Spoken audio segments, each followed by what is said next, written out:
Hello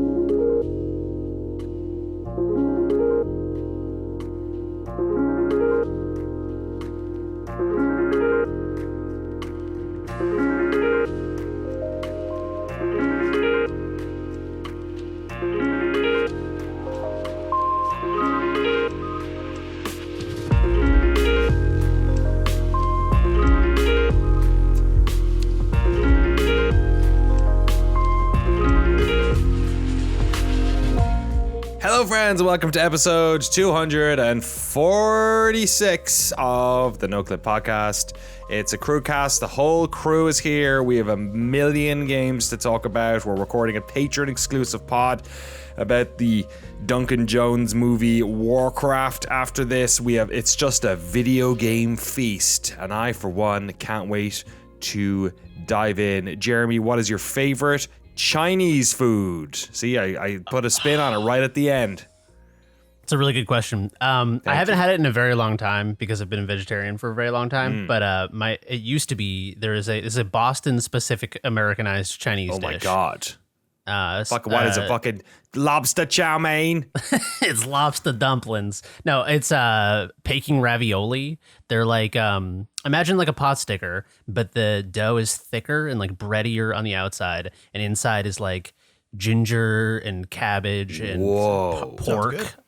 It's so good. Sounds like a pierogi maybe as well. It is a lot like a pierogi, actually. Wow. What is it? Peking ravioli. Peking ravioli. What? Yeah.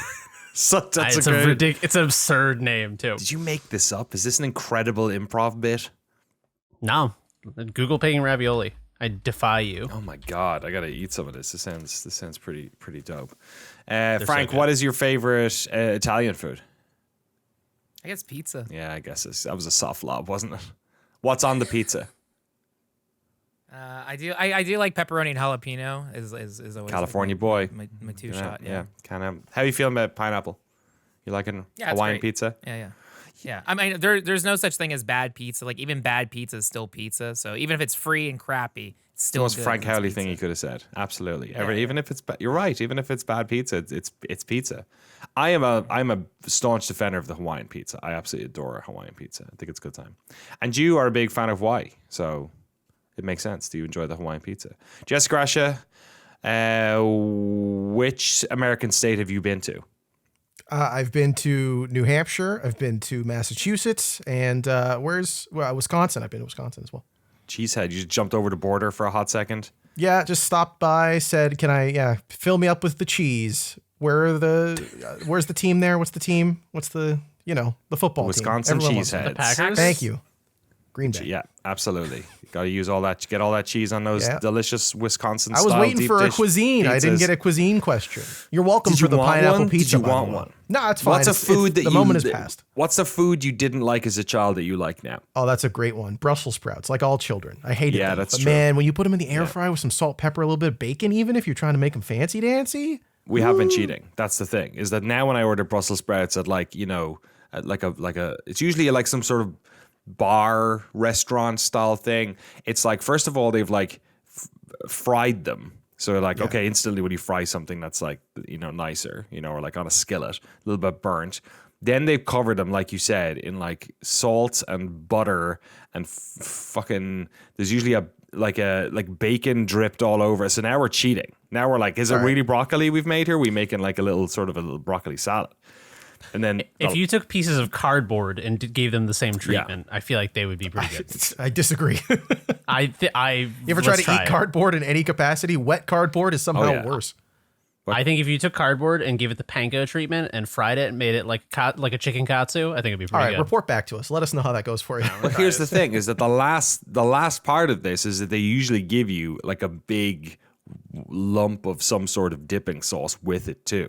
Yeah. So you're just covering. And I've come around to Brussels sprouts flavor too, but they are sort of just obfuscating the Brussels sproutness of the dish by just covering it in salt and bacon and sauces. You know what I mean? That is fair. I usually just air fry it with like the tiniest bit of oil. So I still enjoy the Brussels sprout flavor, but I can't get down with soggy vegetables. I don't know. I can't do it. You don't like a wet carrot? No, I'm not a big fan of wet carrots.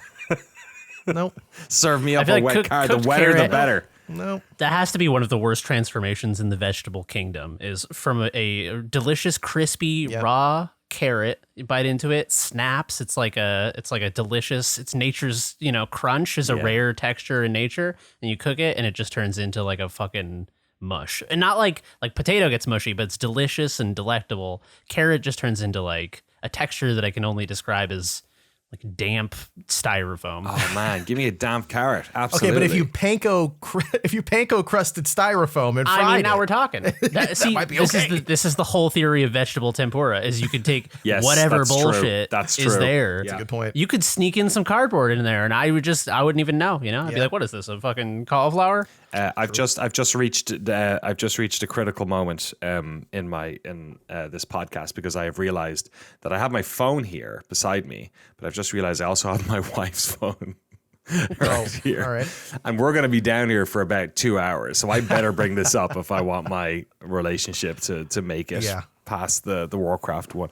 Talk among yourselves about fucking tempura vegetables or whatever Talk we're about talking onion about this budgie. week. You guys ever had budgie before? No, isn't that a bird in Australia? I think so. Maybe I'm saying it wrong. It's like an Indian dish. It's like a like bhaji with like a BH in yeah. it. Sorry, my friend says No, budgie, it's all right. So I don't even think. That's the Canadian accent. No, I'm just kidding. I think you said it right, and my brain just filled it in the deep. Said it too right. That shit goes crazy. I've never had this. It's so good. I know of it. It's delicious with some tamarind what is sauce or whatever sauce. It's like battered fried onion. Yeah, exactly. Yeah. Damn, this is like the onion ring of India. You guys get down with Indian food? Oh yeah. Yeah. Frank, is there a lot of Indian food in California or where you're about?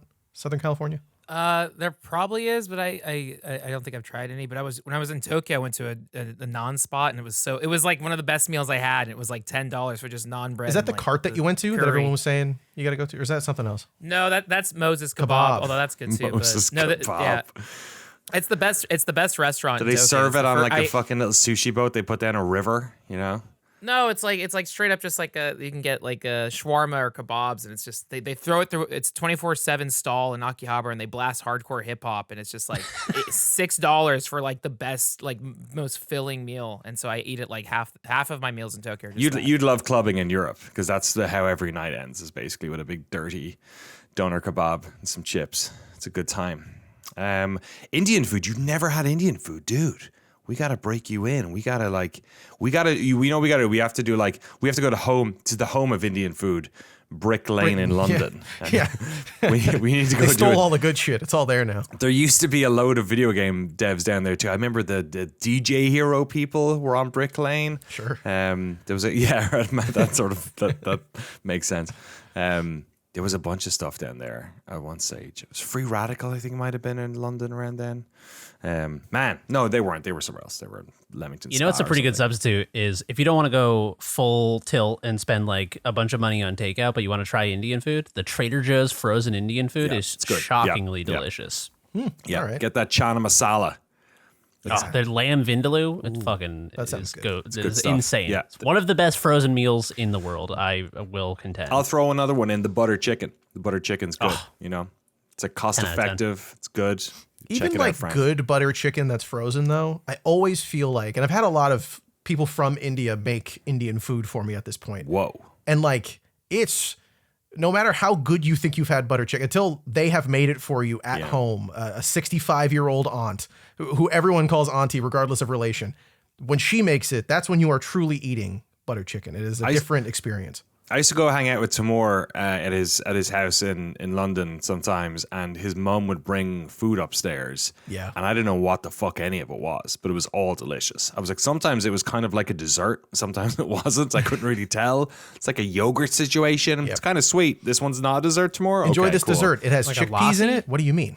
Yeah, was not a exactly. dessert. 100%. Yeah. Yeah. It's just like delicious little Pakistani meals just delivered every once in a while, because it seemed like the Pakistani mom and the Irish mom were very similar in that if you entered their house they had to feed you, even if you weren't like hungry or anything. It was just part of the deal.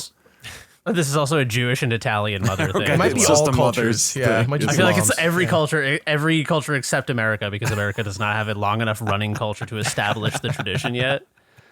Hey, Americans will when you're camping, Americans will offer food. I feel like that's so true. Yeah, camping is like hey, let's throw another thing on. We have so many fucking games to talk about. I don't know why we open this with 10 minutes of food talk. Apologies to anyone who's like a couple of hours away from lunch right now listening to this. We have a packed show. There is a lot of games coming out that have come out, and so many so that I've got one section where I'm just going to go through 6 games in like a minute just to get them out of the way. We've also got loads of stuff hitting Noclip and Noclip 2, so we're going to be talking about all that stuff as well.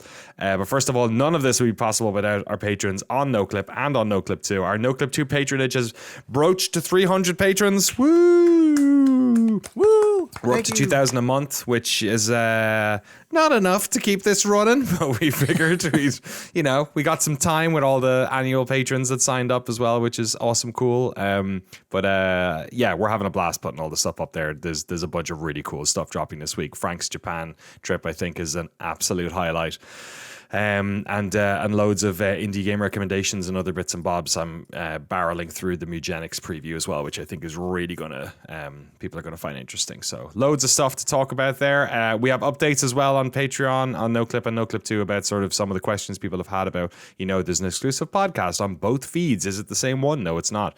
How can I which one should I contribute to? If it's only one I should contribute to, stuff like that. We've answered some of that stuff in blog posts, but there's a bit more going up as well, and we'll probably do a little bit of a Q&A on that on this podcast feed in the next few weeks as well, once we've sort of settled down a bit. But first of all, massive thanks to all of our incredible Battle Pass holders: Lovepreet, Yut, Tiny Tal, Dwayne the Rock Lobster, Anthony Thomas, Nico Passateri, It's a Me Ferrario, Senator Armstrong, Redredge, Harry Flanagan, Juice, Arno, Matt Pearson. I'm going to go from the bottom from here just to mix it up. Ryson, Tohir Tiliev, James Med, Entheogen, Jacob Godserve, George Sikotis, Alex Goucher, Zachary Snader, Cameron Laird, Enox. See, it came out of nowhere that time, didn't it? Enoch's following it this time. Christoph Fatui, Eric Hamilton Schneider, Jonathan Kremen, Dark Insanities, Forrest Pruitt, Tim Robinson, Uint Nate, John Akers, Pez, Sven Huster, Goddison, Tucker Morgan, quote, Mark Rojas, and James Brown. I think I mentioned Matt Pearson. I'm going to say him again twice. They felt twice as long when I flipped in the middle. That was weird. Felt like we got stuck in some sort of singularity there of Battle Pass holders. Thank you all so much for keeping us doing the work. And thank you for listening to this podcast. Okay, we have games to talk about. I'm just going to rattle through them right off the top so people have an idea. We're going to talk about Ghost of... You got this. Yotei. Yay! Yes! Ghost of Yotei, Pigface, Skate, Baby Steps, Consume Me, Bloodthief, and then a little bit of Katanaut, Formula Legends, Butter Side Down, and the demo for Blanksword, which has its Kickstarter right now as well. Okay, can I get one of mine out of the way?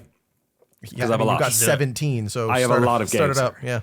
What's the choice? If you could hear about any of these. I didn't know Baby Steps was coming out. I didn't realize it was this week. I was like, it came out 75 minutes ago. So maybe we need to move this podcast to a Wednesday. This keeps happening where a really good game drops on a Tuesday at like 10 a.m. 9 a.m. Pacific. So I've only that's a good one to start on actually, Frank, because I've only played 25, 30 minutes of it, so I don't really know. Baby Steps is out. Baby Steps, if you don't know, you've probably seen the trailer for this thing. It is the latest from Bennett Foddy, who has teamed up with Maxi Bosch, I want to say, and Gabe Cozillo, indie developers, the lot of them. It's published by Devolver Digital. It's out for $20, 10% off at the moment. It is Bennett Foddy, if you are aware. His most famous game, I suspect, is Getting Over It, which is the one you probably saw a lot of streamers play. It is essentially a man in a large urn with a pickaxe, attempting in 2D to get himself up an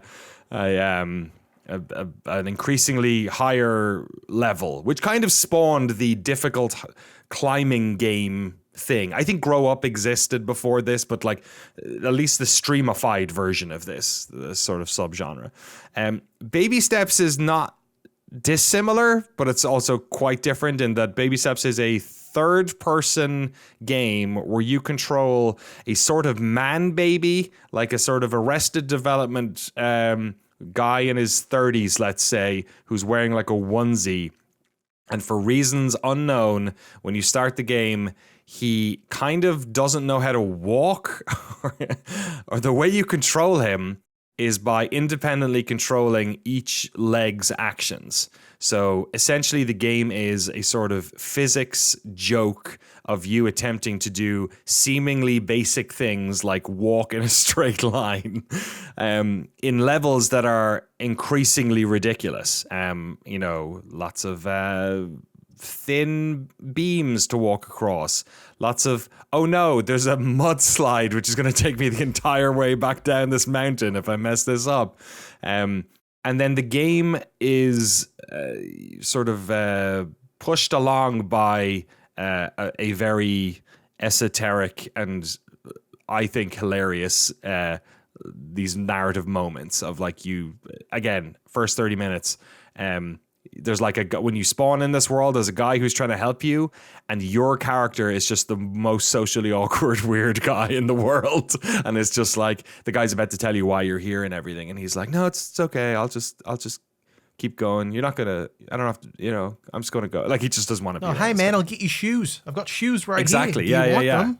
Yeah. Oh, so have you played a little bit as well? There was a demo a long time yeah. ago, yeah, and you're helped out by British Bill Burr, who's very helpful, and yeah, there's a lot of insightful things he wants to say.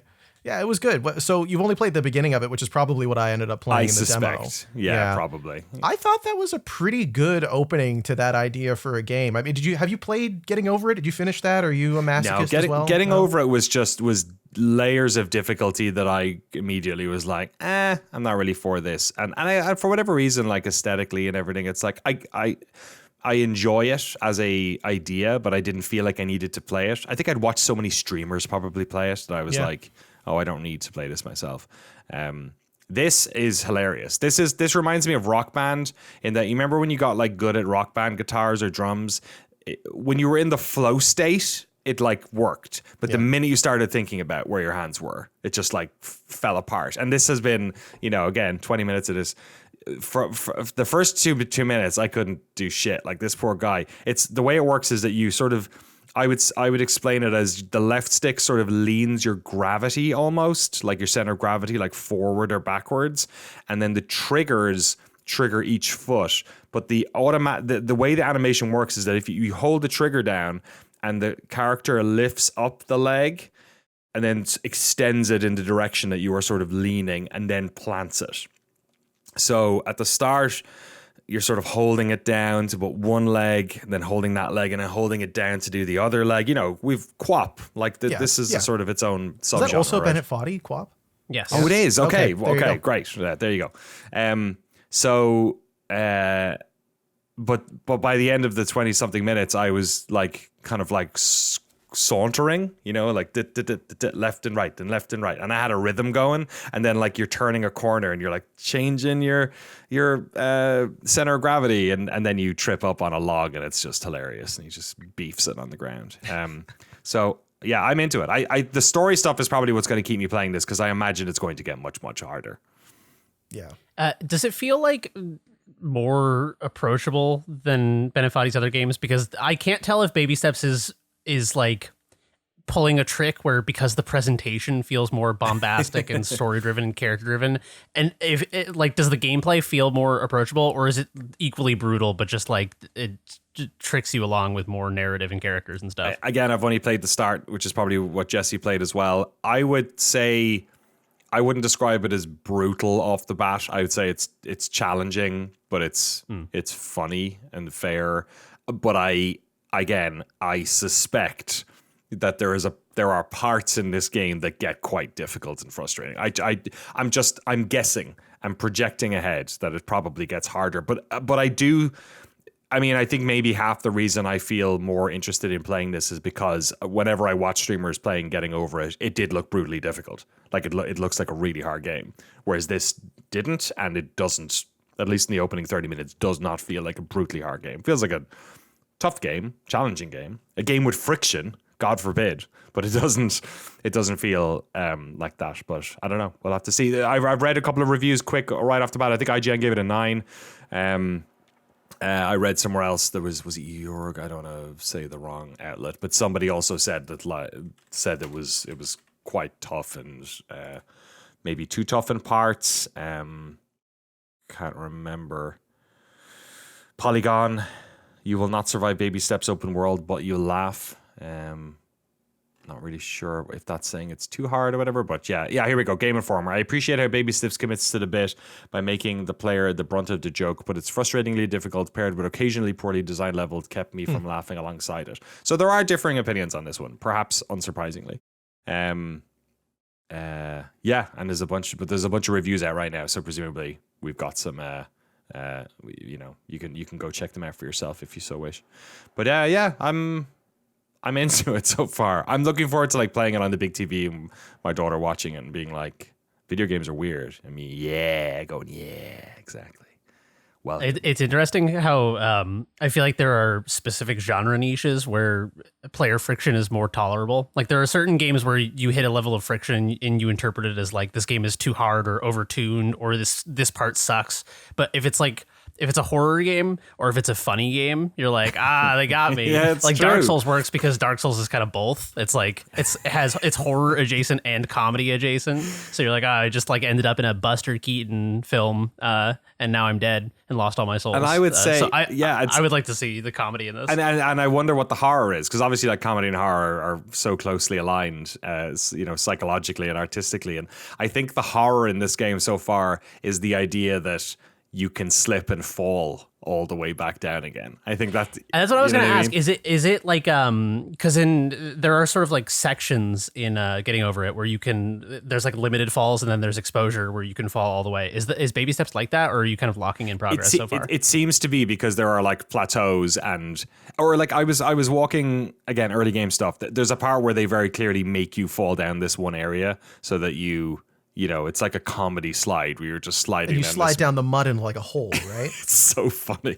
I avoided that the first time. Did you avoid? I was wondering if you could actually. Yeah. So like I was not trying to be epic pro gamer mode. I played it the first time. Nice. And I had a bunch of bugs. And I couldn't stand up for 5 minutes. I was trying to stay. I was like, is this how the game starts? Because that's hilarious. If it's but like, how funny is that really? But eventually it worked. I still had the bugs, but I got to that section and I just skipped over the fall. And I played it again to show my buddy, and I was like, what the hell is this? And I like slid all the way down that thing. It's very funny, but it seems like there are a lot of opportunities to miss stuff or see stuff because of failure. Like that's what cool.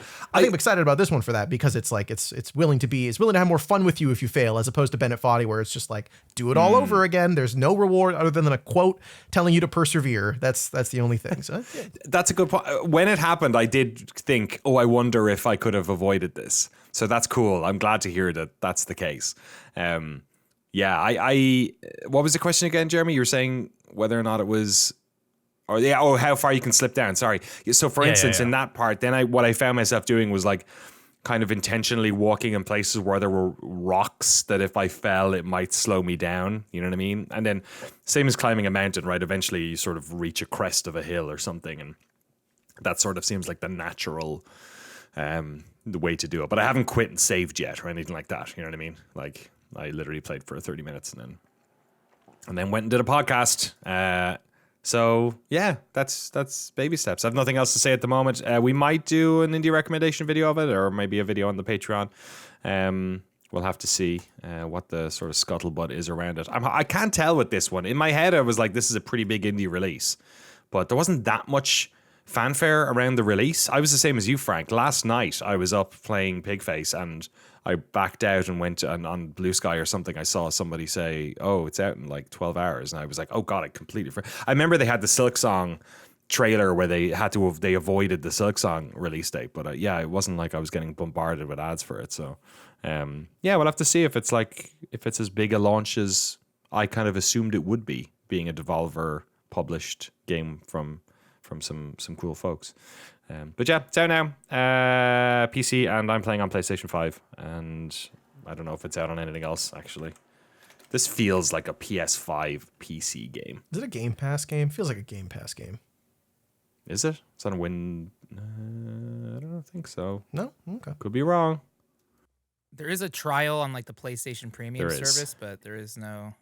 Yeah, not. I don't think it's even on Xbox. No, Wow. I don't believe All right, so. Never mind. It does feel like you remember like games that were like PC and PlayStation only. This feels like one of those. I don't know why. It's like It feels got like a certain PlayStation look. game, you're saying? Yeah. Yeah, it's got Yeah. like a sort of sheen to it or something. Well, it I does don't look know. a bit like I was calling it as a joke, Death Standing for a while. It's a bit like that. It's not far away. Death Standing is a great name. Oh my lord. How have none of the reviews done that one? Because they're better than me. That's the lowest hanging fruit. You might as well be picking it out of the ground. Good stuff. That's 9 out of 10 from IGN, 4.5 out of 5 from The Gamer, 4 out of 5 from Eurogamer. So most people seem pretty hot on it. So yeah, that's Baby Steps. Go check it out. Frank, we recorded a video for the Noclip 2 patrons. We did like over an hour of us extended impressions on Skate, which finally came out. You have played a lot more Skate since we recorded that. Let's talk about Skate a little bit. What do you make of the early access launch of Skate 4 Knee Skate? Skate is the most fascinating thing because I love the game, but there is so much bullshit in it that like most people you try to convince are like, you're crazy. This is horrible. I've had text messages from friends. I had a message from a friend that was so salty. It was like, I hope no one spends money on the new Skate and they go bankrupt for making such a stupid game. Wow. Like, that's just one. Well, it's free to message. And play, then, like, so he's right now. I have spent $5. I've done my you have? part. There was a cheetah print sports bra in the store, and I had to get it. So the new Skate, it's insane because also I'm mad that they're calling it early access, even though it's out. There's also the bigger thing that this has been available for playtesting for like 2 years. I never got to play it. I'm finally playing it, and I'm so thankful. The core mechanics of skating is excellent. The city has a lot of variety. It's really cool. The thing that like is so blatantly like annoying and frustrating is all of the actual story, tutorial, everything that's not the skating is the most like abysmal, frustrating thing in the world. It like you're constantly bombarded by there's 3 characters who constantly talk to you. V is this AI robot girl who's like, wow, welcome to whatever. It's like an app. It's like Siri is talking to you basically. Okay. Yeah, and then there's It is not an AI voice. We should make it is not Yes. it appears to be voice acted by a human, but it is a little AI app that's talking to you or whatever. Which again is already like one strike against it because the whole idea of like skate culture is like, oh, people coming together of all backgrounds, like expressing themselves in the physical world, the physical movement, and the person coaching you is the idea is like, oh, it's an AI app, and it's like that's so not 100%. cool. Nobody wants Yes. that. That makes me like want to scream. That's such a bad choice. Number 2, you've got like.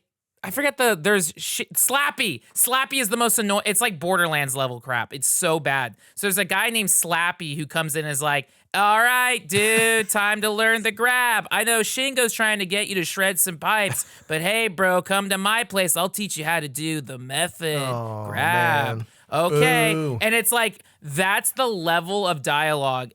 And you have to do hundreds of hours of these missions with Shingo, the other Slappy and V. Ugh. And it's like, all right, Slappy was dude. in the other Yeah. skate games, so it's just Was it as an? I don't. Was he always a even then, stoner I think like it's that? always. yeah, I think so. Yeah, I remember the It's- Slappy's it's- Park and yeah. Skate 2. and- Oh, yeah. Skate 2. But it's just like they try to cram all these terms, these like skate terms. It's just like it feels so forced. It's so bad. And then Shingo's not as bad, but even then it's like, dude, it's time to get the footy. It's like I just want to skate. I don't want to do any of this. So like that is excruciating. But when you're just playing the game, when you're actually skating, it's really cool. The weird other element is it's like an MMO. It's always online. So you're just thrown into servers with other people skating. But it's cool because then you'll be alerted to like people glitching in a corner or people just like throwing down half pipes and trying to do ridiculous spots, or sometimes you'll be in sync with other people doing challenges with you. And it's like, oh, this is like actually cool. There's still a lot of like week 1 opening month bugs where sometimes crossplay is like impossible. It just doesn't work. My friends will try to join and it'll be like, oh, your friend doesn't have crossplay enabled, even though we all do. Or just party issues. Sometimes they'll join a party and then I can't see my friends. Like I see their username floating above, but you can't see them. If you go to spectate, you can see them. It's just a lot of weird glitches and bugs, but when it works, it's cool. But at the same time, I wouldn't mind if I could just buy a physical retail disc and play this without the online stuff enabled.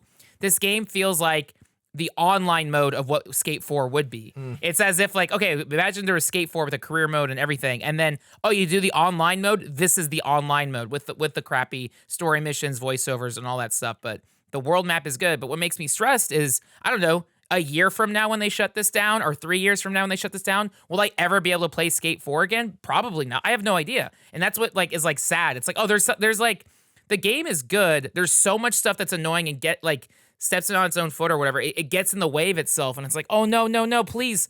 Like, I just want to play this thing, and I'm happy to keep playing it. But there's so many things that are annoying with it. But at the core, I've already put 18 hours into it. I love it. But oh my god, it's frustrating to play because you want it to be better. I feel almost the exact same way as Frank. I think they have nailed the feeling of Skate. I think they've also like changed parts of it that like I've come around to, maybe. Like the butteriness of the moves really threw me at the start, where like every single kickflip or shove it or hard flip, whatever you do, is just like it's almost like when you're doing the animation, like real skate tricks, when you pop them, especially when you do them wrong, you like aggressively over kick and then you catch them. Whereas these are like the most buttery, like perfect kick flips that like rotate exactly the amount, and then you catch them and you come down at the exact same moment. And it felt like, ooh, this feels a bit canned, feels a bit Tony Hawk or something. But I've come around to that. I don't know if it's just like it's easier to visually spot which tricks you're doing now because the animations seem a little bit longer. But that's super nitpicky stuff. But the actual like skating around the town and stuff like that is super cool. I like the map, but I think it could use a lot more variety. It's just all downtown shit, which historically was the stuff that I was least interested in the Skate series. I preferred like barreling down the empty, LA River kind of looking thing, or in the suburbs or whatever, in like a weird mega ramp park or something like that. There's none of that in here. But yeah, it's weird. Like they need to like dinklage this. Remember with Destiny where they just rewrote everything and got a new actor. So like replace V with Nolan North. Is that what you're saying? Would it be better? It was just such a weird, like I was saying this to Frank, like, look, I'm almost 40.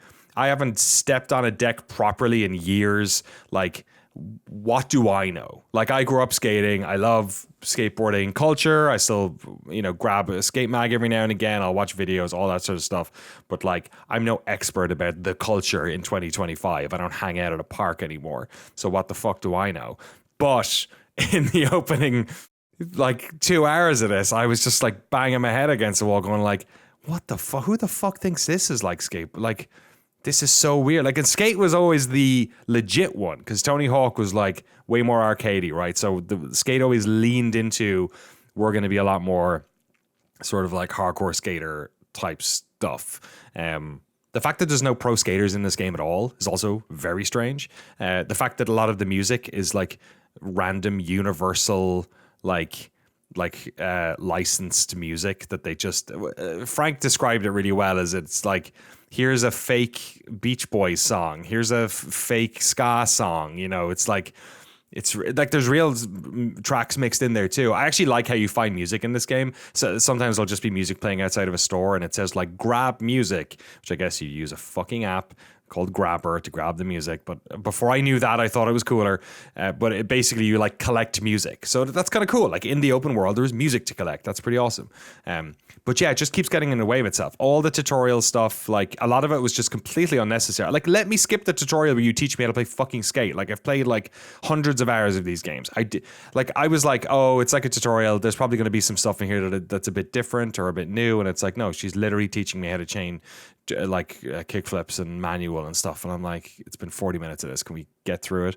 And then each mission, it's the same thing. It's like a lot of it's just bad script writing, bad voice, and the vibe is off. That's the thing. It's the vibe of it. It's just like weird. It's like, no, I don't want an app teaching me this shit. Like, and also here, yeah, I think this is like in a way, this is kind of the problem that skate culture has a little bit, is that it's sort of like mainstream adoption was always the thing that made it a decent amount less cool. And there was a lot of skaters in the 90s and early aughts that were very much against the sort of like mainstreamification of skate culture. This game is like fucking like skateboarding neoliberalism, because literally the concept of this game, I shit you That's not, fucking Jeremy. incredible. I know that sounds like just like one of those stupid statements I make. The concept of this game is that they are inviting you to this city, and there is like a fucking local ordinance to like import skateboarders and there's like an app, like a citizen app that you have about skateboarding, and you get level up on the app because the more like hot skateboard shit you do, the better it is for the local economy. Sorry, I don't know. Who's Culture. they? You said I they don't know. invite you to the city. Who Like other invites you, Frank? skaters? No, it's like it's like a. Slappy. It's like Slappy and Shingo and V. I don't know. Again, that's the thing. Is like there's so much in this game that isn't connected. The funniest thing my friends told me who were in the early beta, they had to redo all the story and tutorial stuff 4 times because they kept resetting that everyone's sucks. progress. God, dude. So they were like, my friend I did it Etienne. once, so I didn't know that Stop happened doing that many times. Jesus. My friend Etienne was like, "Dude, you think this is bad? I did this 4 times."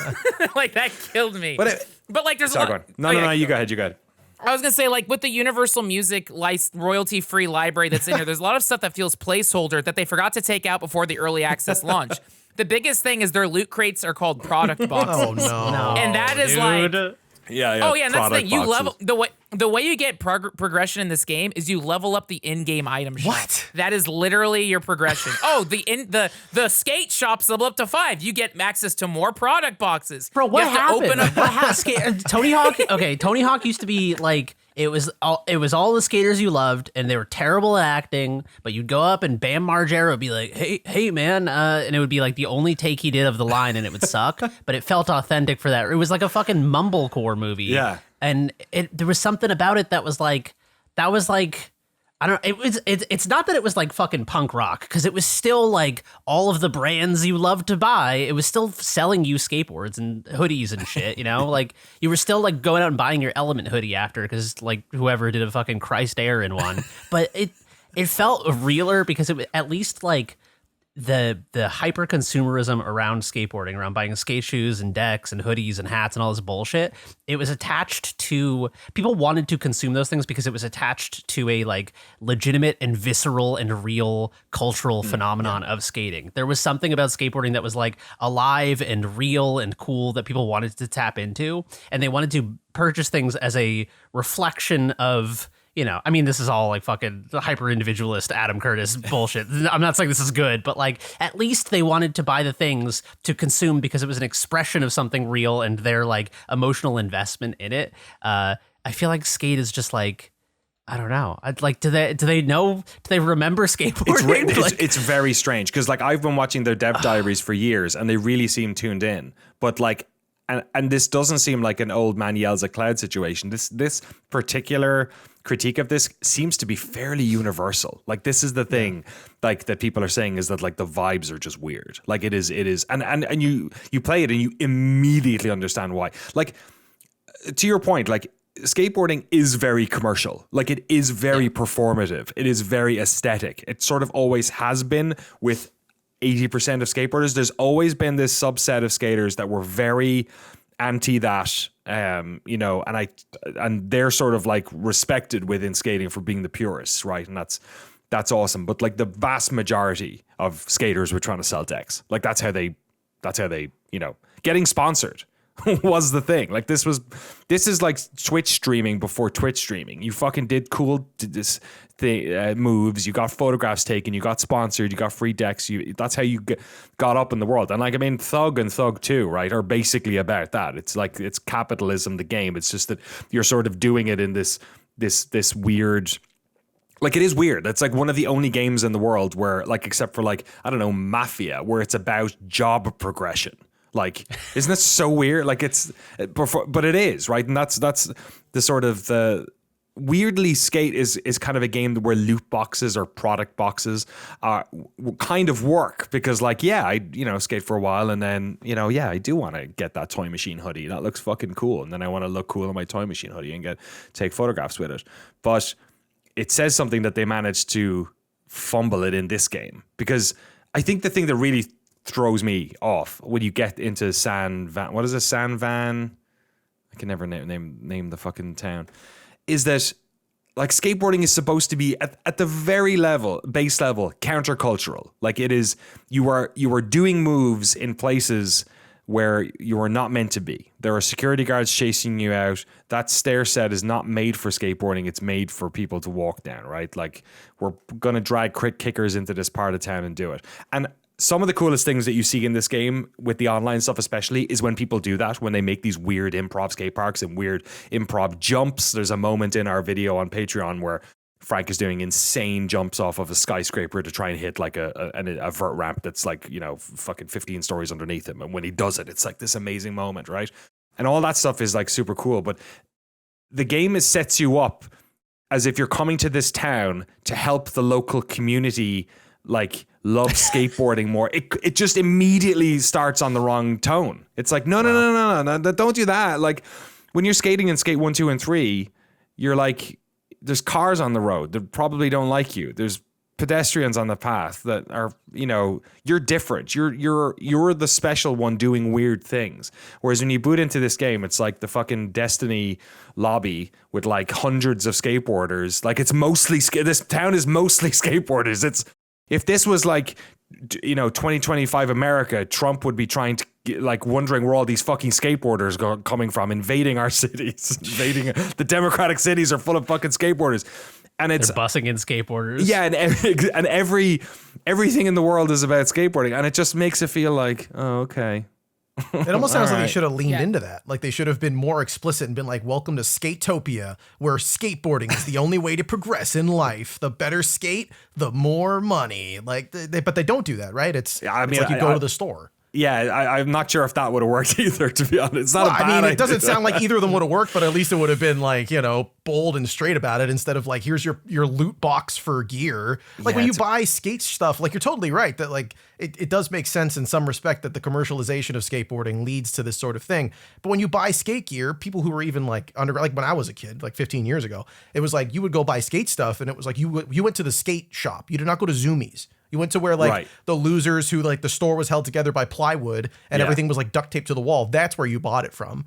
No, in this one you go to one of the 4 locally, probably state-run skate shops that are in each of the districts of this game. So yeah, to your point, it is like there's nothing about this that feels underground or countercultural, which to me is like it's kind of hard to do skateboarding without having that. Like that seems like it is. Because of how nakedly commercialized skateboarding generally is, like sort of saying the quiet part loud, like that is, you know, I have no problem with that and admitting that, and that's a whole thing. Is like skate culture is a fashion to a certain extent. The only way you get away with that is by being countercultural. It's like fucking. You know, it's like when they started selling like, you know, punk is dead shirts in like general ladies fashion stores. You know what I mean? Like it doesn't work. The punk is dead shirt at a Target. Yeah, cool. Yeah, it doesn't work. And I think like if you pull skateboarding out of that countercultural stuff, none of this stuff works. And I think that's the reason why it just feels tonally off. And it's a shame because the game is like, there's some good fucking skateboarding in this, you know? The replay stuff is good. The missions, I'm not so sure about, Frank. I think they're kind of samey. There's like 3 or 4 different sort of things you do. A lot of it is repeat the tricks, collect all the bearings. There's not that much variety, I don't think. But I haven't played as much as you. Does it get more variety? No, it's like, so you'll have like daily missions in each district, and you do the like. Each time you do the daily mission, you level up that district a significant amount. Once you repeat the mission the second time that day, you get very little until the next day it resets. And like, there's like stunt challenges. There's like a thing that's kind of similar to Tony Hawk's like combo thing where it's like you have like 11 bearings, whatever the hell you need to collect, do them in the same line. But you get extra points if you do like 10 grabs or whatever. Things like that. Like they're all very linear challenges. When you do them in co-op, it's kind of cool because you don't have to do all 5. It's just like, it's kind of like, as a team, you just have to tick all these boxes. So you can make progression very fast if you do it through co-op. But the most fun I have is all my friends and I are just kind of on the same rail together, like not in a mission, not in the structure. It's just in the free play mode of like, oh wait, let's just do tricks on this in this section for a little bit. And then we'll start doing it. And then a friend will put a ramp to fuck with us. And then like, and stuff like that. And it's like, oh, then it's like legitimately like we're all it's the same thing. Like in Los Angeles, you always see like the Hollywood Hills High School. there's always like 30 kids just skating down that same rail, but that's the experience. Is when everyone in the lobby is just kind of hanging out and just tricking on the same thing. Not because EA or the mission designers are like, hey, bro, collect these 11 things for Shingo. It's like, oh, no, I don't care. Oh, here's a ramp. Like last night I found you can, I don't know if the collision was messed up or intentional.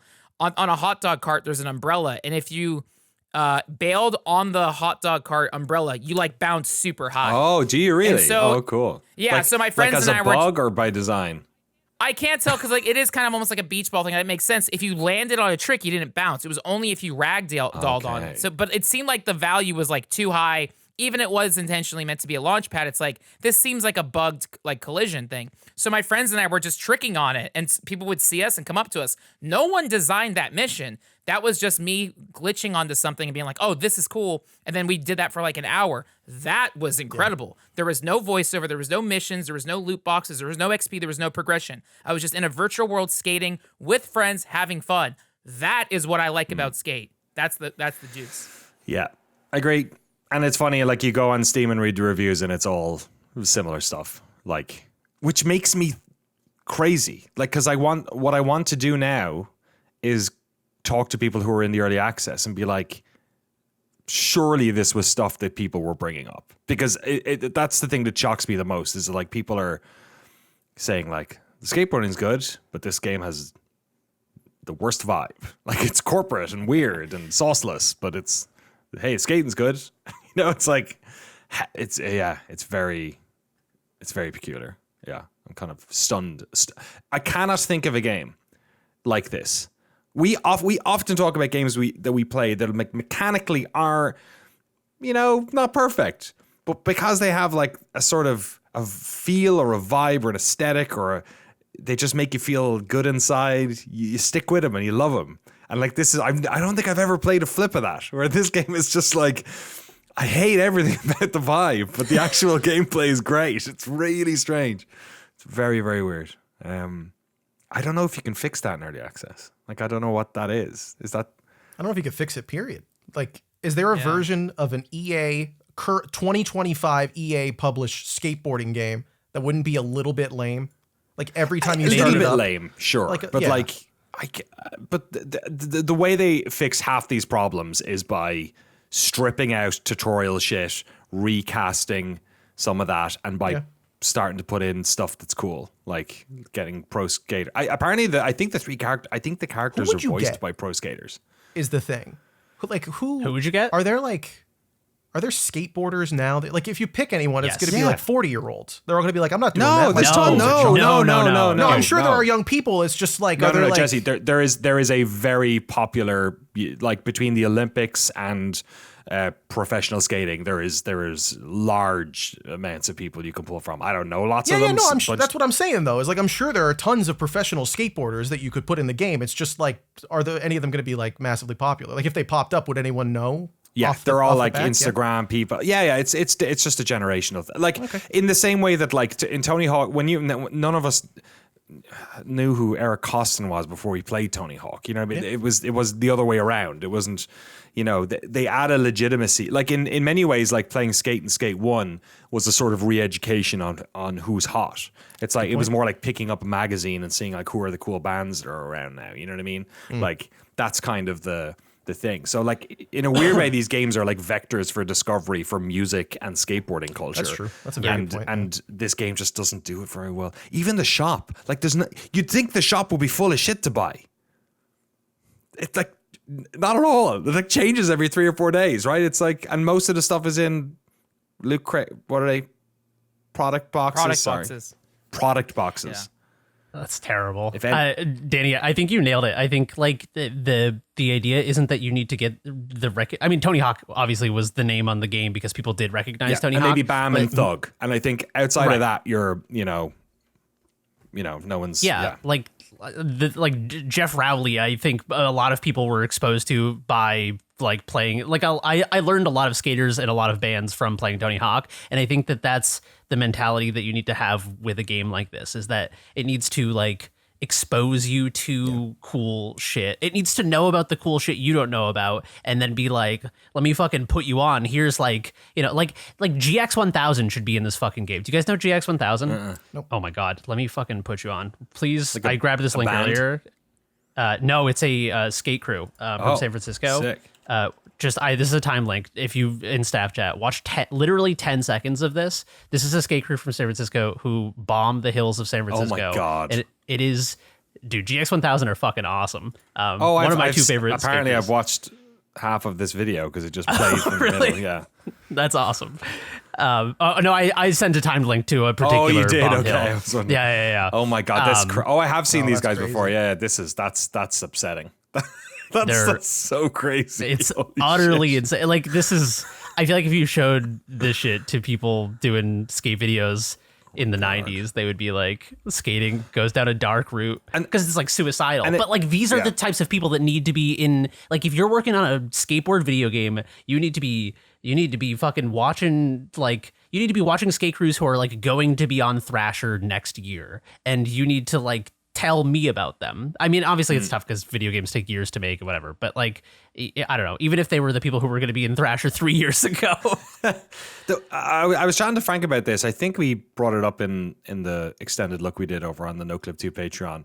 But the one thing that I was wondering is the fact that this is a live game, does that create, like, was there just not enough love in the EA legal department to figure out contracts that would work for a live game? You know what I mean? Like when you're licensing music or people's likeness, I don't know. Like even the sports games are annual franchises, and that stuff is negotiated with the unions, I'm guessing. But like, it's just that's what I was trying to think, because like it's probably, like, for anyone, it will probably be really cheap to try and get some of these folks into this game, or bands. Like it's music's never been cheaper on a commercial level.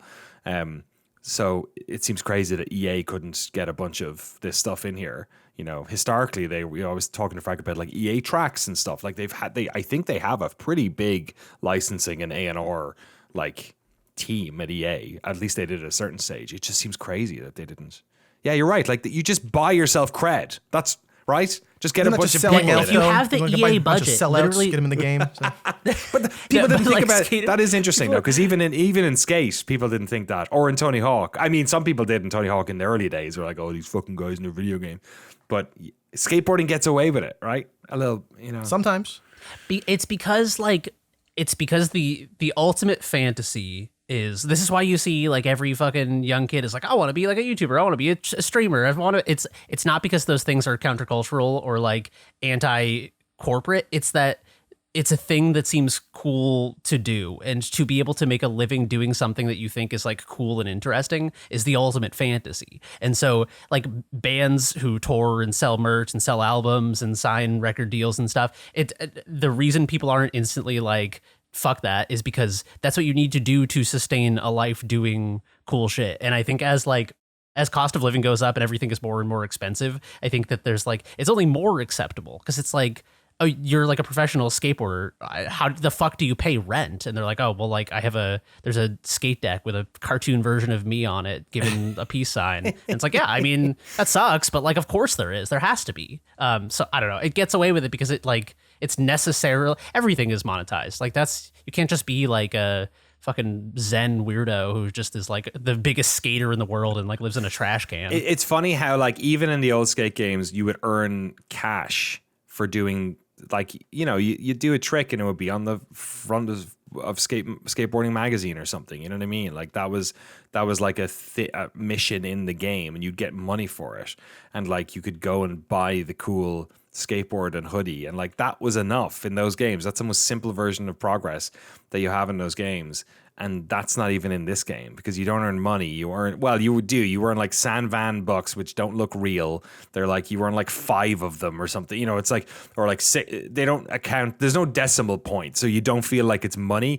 And then there's also like this other money, you know what I mean? Because of course it is. It's a live service game, so it's all obfuscated. So like even that loop, and then you can't just go. I was saying to Frank, let's go to I want to buy all my favorite decks. I've got my classic blind decks, my classic toy machine decks, you know, my Royale trucks. I'll get my Spitfire wheels. We'll do, you know, all your favorites, but you can't do that either, because there's just like You know, like Tony Hawk, you go in and there's like 800 wheels to unlock. Like even that's the loop in THPS and the new ones, right? You just go in, you go, brrr, and there's a certain sicko fantasy about making sure you have all 80 trucks unlocked so you can fucking never use any of them.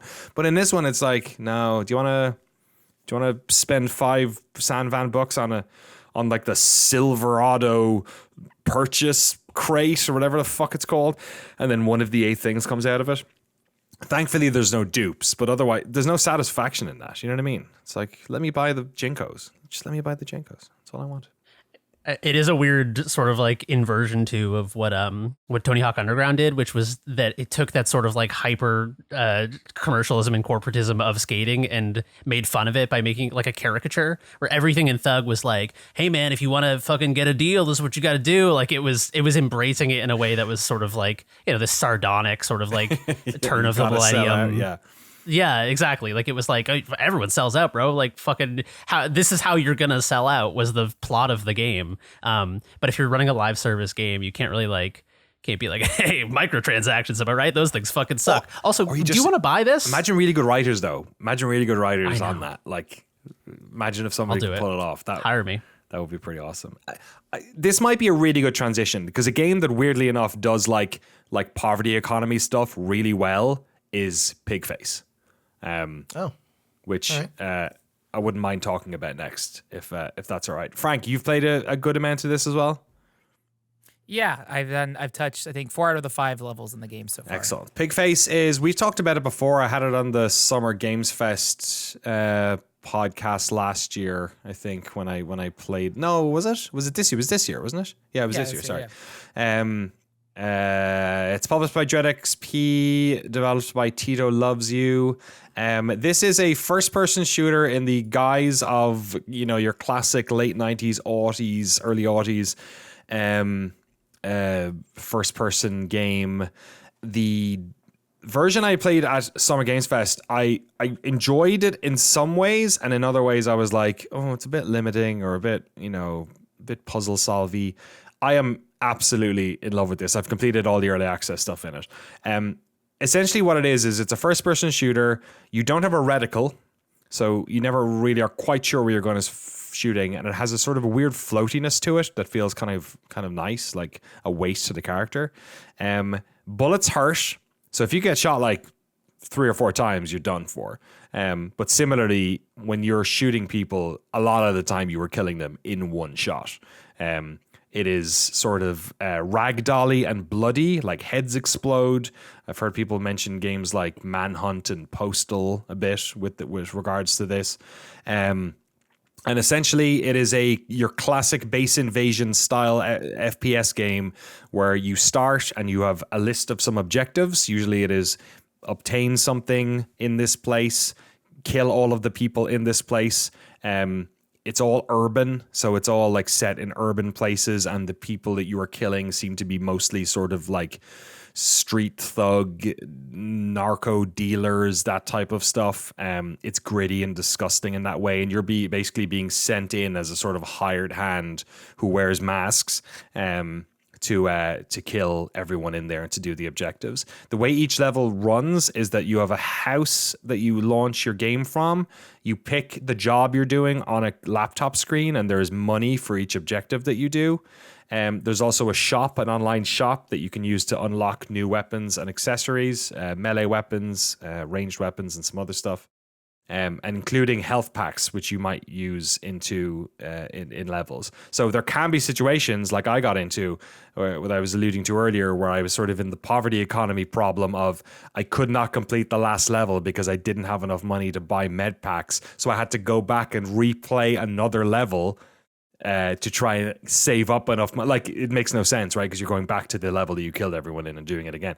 But to basically save up enough money so that I could afford to do the next gig properly by getting like a silenced sniper rifle and buying medical packs or just syringes to basically like give yourself a health boost during the game. There is no UI, basically, very stripped back. There's no health bar. There's nothing like that. You sort of have to intuit how much life you've got left based on a bit of red gradient around the outside. The only, I think, UI they give you is how many bullets you have left in your weapon. yeah, and it's just a satisfying game. Shooting people is satisfying. It's very arcadey in that it sort of lets you, like I went in with a silenced shotgun and was just like absolutely murking people. It was so much fun. Yeah, I really like it. Frank, what's your impressions been? Yeah, I mean, like, it kind of feels like a first-person Hotline Miami. Like, I mean, it's explicitly like with the masks and stuff, but yeah, like the time to kill is so fast that it feels like playing Counter-Strike. Also, yeah, you are using morphine as health packs. It does have that like gritty Manhunt or even like David Fincher vibe. It's so like filthy, It is very but Seven, like cool. yeah.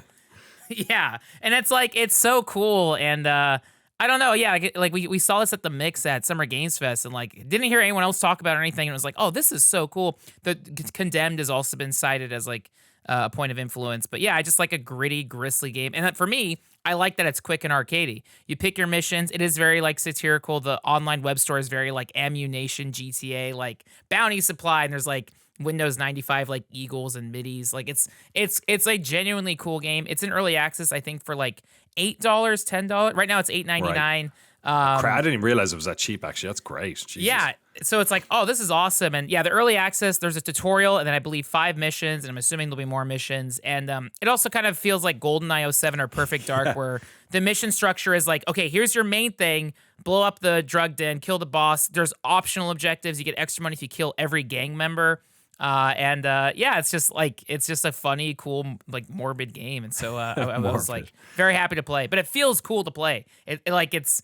Like everything about it was really, really cool. So I enjoyed it. Yeah, when you die, you also get hospital bills, so that also takes away from your money as well, which I think contributes to that interesting poverty economy loop. Replaying levels is a lot of fun. Like I don't know what happened when I played the demo at Summer Game Fest. I think it was like I didn't have enough ammo half the time. I feel like maybe I just got a bunch more ammo, and I didn't find it particularly difficult. Like most of the levels I did on my first go, it was only the last one I had a little bit of trouble with. But it's super interesting to replay, I think, these levels, because the level design's really good. They have a sort of labyrinthian vibe to them where there are hidden ways in and out of places that once you've completed the level once, you now know, which is pretty cool. Similarly, I think it's like fun to play the game in different styles. It was a game that I was excited to sort of run and gun in. I was excited to do it ranged. Like, for instance, like I'm using a silenced sniper rifle, and there's no bullet drop. Like, you literally, if you point it at someone's head and they are 5 football fields away, their head is going to explode. And it's very funny. The voice lines are funny. She's here, or, oh my God, they sent one of you. And like all these really flavorful lines. Like, one of the optional missions in it is to kill the chef. And you're like, who the fuck's the chef? And then you eventually end up going downstairs in this subway station, and there's just like a guy walking around with a huge chef hat who's like buried in the corner and has like a big, bulletproof vest. You do get people who have bulletproof vests and like sort of metal masks, and they take a little bit more killing. There's a cool physical aspect to it. Like, if you kill them and they die, they fall over. But a lot of times you'll shoot people and they won't actually they'll fall down ragdolled, but they'll get back up again. So you sort of have to go finish them off, maybe shoot them in the head while they're down, while they're getting back up, or melee them to death if you're trying to not make noise. You're picking up scrap and things in the world as well. Even when you're doing the bombs, it's like straight up Counter-Strike bomb placement, where there's like a ghost of a bomb, and you go and press a button and it goes beep, beep, beep, and you have to get out of there before it explodes. Some of the levels are very like Kingpin or very Half-Life 2. There's one level that's like straight up like, oh, you've made your little Half-Life 2 homage here. There's actually a vent in the game that is 100% taken from Half-Life 1, which I also thought was pretty cool. Yeah, it's cool. And then how it works is when you start the game, you're in a van, and you basically choose from all the weapons that you've unlocked. The weapons are permanent. You buy them in the store, and you have access to them forever. And so you basically just cycle through which ones you want, and then you go out and do the mission. So it seems like a game that is meant to be replayed and have fun. And I bet they'll add a bunch of they should add more objectives in. I think I'd replay these levels over and over again if I had a chance. But yeah, I enjoyed it at SGF. I wasn't blown away by it because I knew there was a little bit of heat around this game. People have been talking about it. You guys have been talking about it before. So I went into this with sort of hoping it was going to be fun, and it exceeded my expectations a lot. So yeah, we'll probably have a video up on the channel as well at some stage, I suspect. Jesse, let's head over to you for more retro first person, at least in its title. Yeah, retro, and its visuals, I would say. It's Yeah. visually quite retro. Yeah, Bloodthief. This is a really sick first-person speed-running dungeon crawly kind of game. It's called Bloodthief. If you see the visuals of the first couple levels, thief inspirations there. Danny pulled something from Blood, perhaps. I know nothing about that game, so I couldn't make the comparison. It's not myself, really, but, yeah. It's definitely more thief than blood. It's more about having the blood than it is about looking like blood. Because you play, I think, as a vampire also. Oh, do you? you? Cool. Yeah, I think that's the narrative setup, is that you're playing as a vampire trying to kill the king or god, or I don't know, kill the timer in the game. Yeah, this is if you remember my disease that I had for a couple of months there with Neon White, Yes. where I couldn't stop playing that. This has all of the same things that I was looking for in that, without the thing that seemed to turn a lot of people off, which was an overt narrative that was a little too anime in Neon White. This is more straight-faced, and like you are in a Victorian era environment. You are running really fast, but like it has the physics of playing like a CS surf map, and like flying around these levels, running on walls, dashing and sliding as fast as you can. I think the appeal of Bloodthief is the fact that there's so many unique and intricate little interactions with the mechanics. Like any good speedrunning game, especially post Neon White, is like you need to be able to communicate to people the basics of playing the game, of like exploring, finding keys. This has a lot of like Doom or Quake inspiration, I suppose, because there's secrets to find around levels that are like upgrades that let you to unlock different weapons later on, that give you different tools to do speedrunning and stuff, which is really cool. But they introduce mechanics in a really like smooth and straightforward way, where they'll be like, hey, this is how you do a slide. Okay, now if you jump and slide, you maintain your momentum. Oh, it also has the coolest ability that every first-person melee game should have by law, where you can dash to enemies with your sword. That is always the best.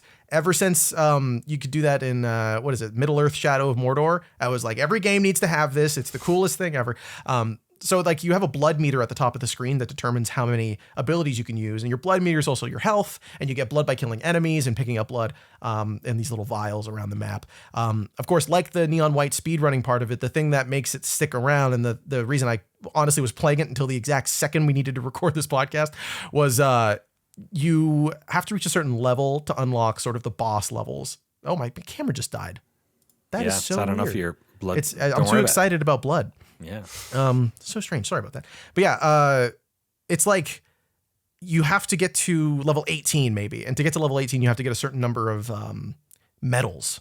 And the medals you unlock by completing the level at a certain speed, right? But the speed, like, it seems impossible because the first level's like beat it in 45 seconds. Like, how could you do that? It takes 45 seconds to get to the first set of enemies. Oh, you jump like out of the level geometry and start dashing over buildings and flying across the level. It's like, it's a totally different experience from Neon White, because Neon White was like very directed in its speed stuff. Like the skips you could do were sort of obvious, or like the level design was so narrow that there were only so many options you had to skip stuff. Here it's like, no, jump into places you could never feasibly get to, or wouldn't even think would make any sense in a regular first person shooter. That's how you skip stuff. It is a very fun spin on that idea. Just in the first, like, I've only played like 2 or 3 hours. Just in that first chunk, I think it's great. I'm a little iffy on the melee combat. I think the sword feels a little too floaty, and like the hitbox in front of you is a little too far or a little too close, given the speed that you're going at times. So I'm a little here or there on that, but overall, I think it's fantastic. I'm excited to see what they do in the later levels, because the last level of the first section or first chapter is this like big cathedral area for the boss. It's like, yeah, it's really, really good.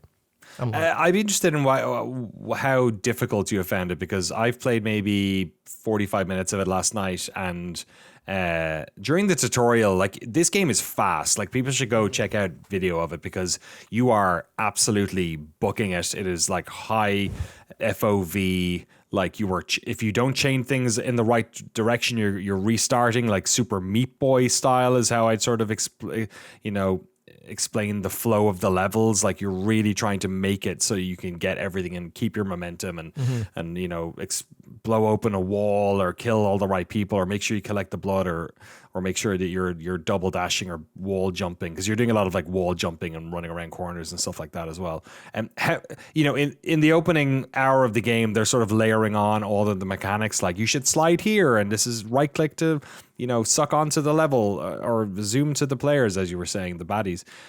Does it keep getting that like more and more and more sort of mechanics and more complicated and less? I guess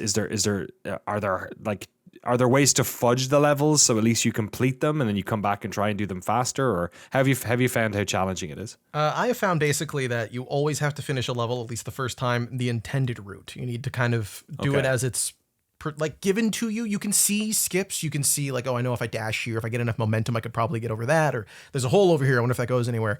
So there's a little bit of that in the early game, but I think you should, just for the sake of learning how to play the game, play it the way that it seems as though it's designed to be played, both to understand and to see the mechanics as they're introduced. You can fiddle with it a little bit, but you don't really need to. But later on, at least in the first chapter again, they keep doing things not that are harder, but that are like asking you to learn and do different things. Like one of the levels has a bunch of bounce pads on it, which is a really interesting mechanic, because when you're going really fast, the last thing you want to do is go up and suddenly be out of control. But like there's a ground slam you can do that's quite powerful that you can keep triggering off the back of those bounce pads. So like it's a totally different feeling of exhilaration to forcing yourself to go really quickly and find those shorter routes and jump off the walls.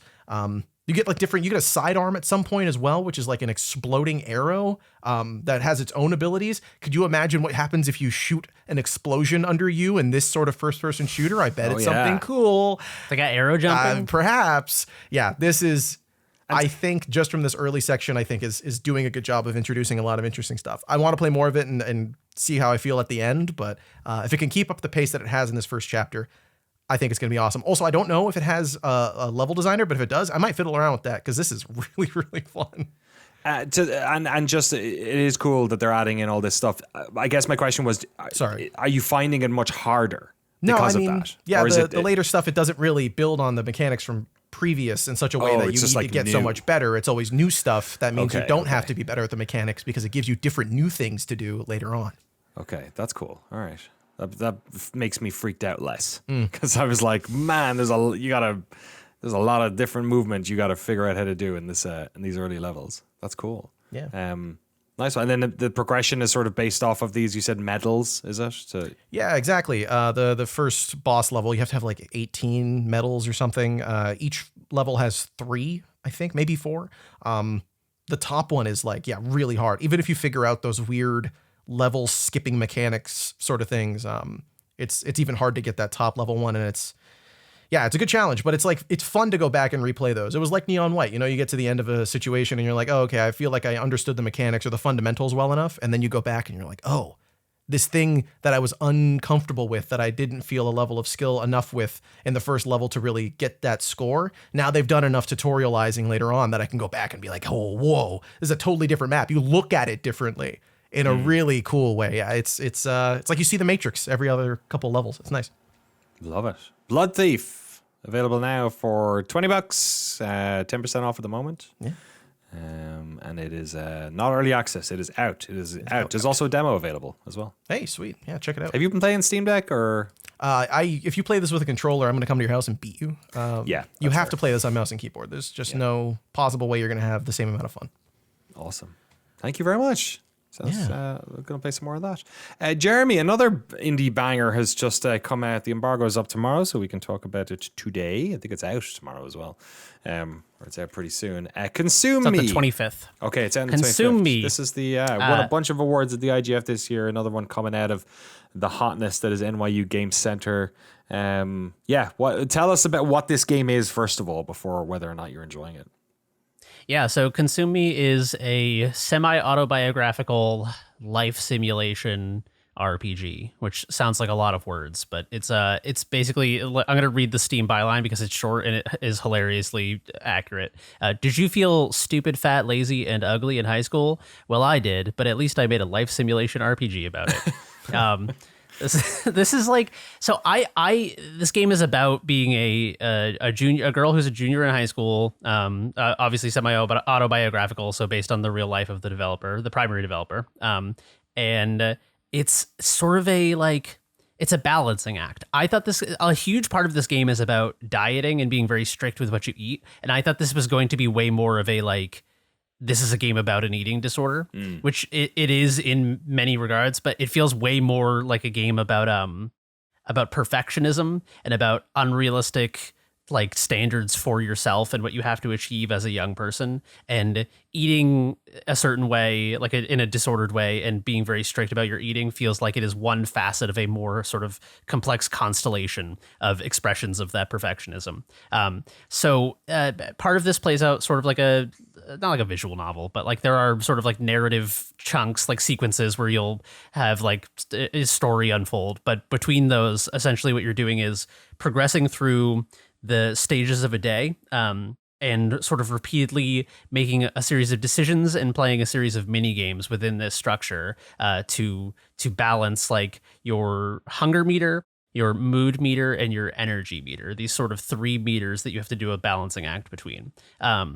Every single day you must eat, as humans do, and there's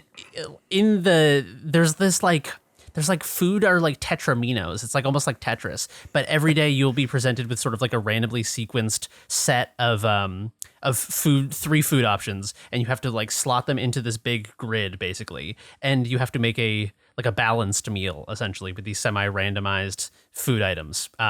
Some of them are better, some of them will be an L piece that's a very convenient shape, like a corner piece, but it's a cookie. So every food item has a bite rating, which is it's basically calories, but there's a thing a disclaimer at the beginning of the game that's we don't talk about calories, because it's then this is a game where it's just all right, you're actually literally counting calories. Right, and I feel that's it's less allegorical and more oh boy, this is fucking depressing and sad. So it's sort of it's a very funny game for a game that's about such a serious topic. It takes things like calorie counting, and it's that's a cookie that's 200 bites. So it does a good job of sort of doing a caricature of the serious thing it's talking about.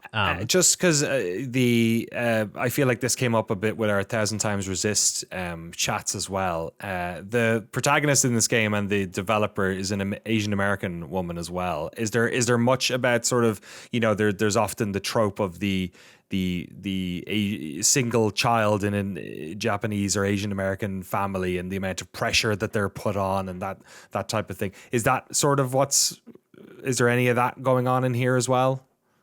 Yeah, there's definitely the strict Asian mom who has insane expectations for their child thing going on here. You've got to get straight A's and be a doctor type shit. Right. So it's that definitely and is not get fat.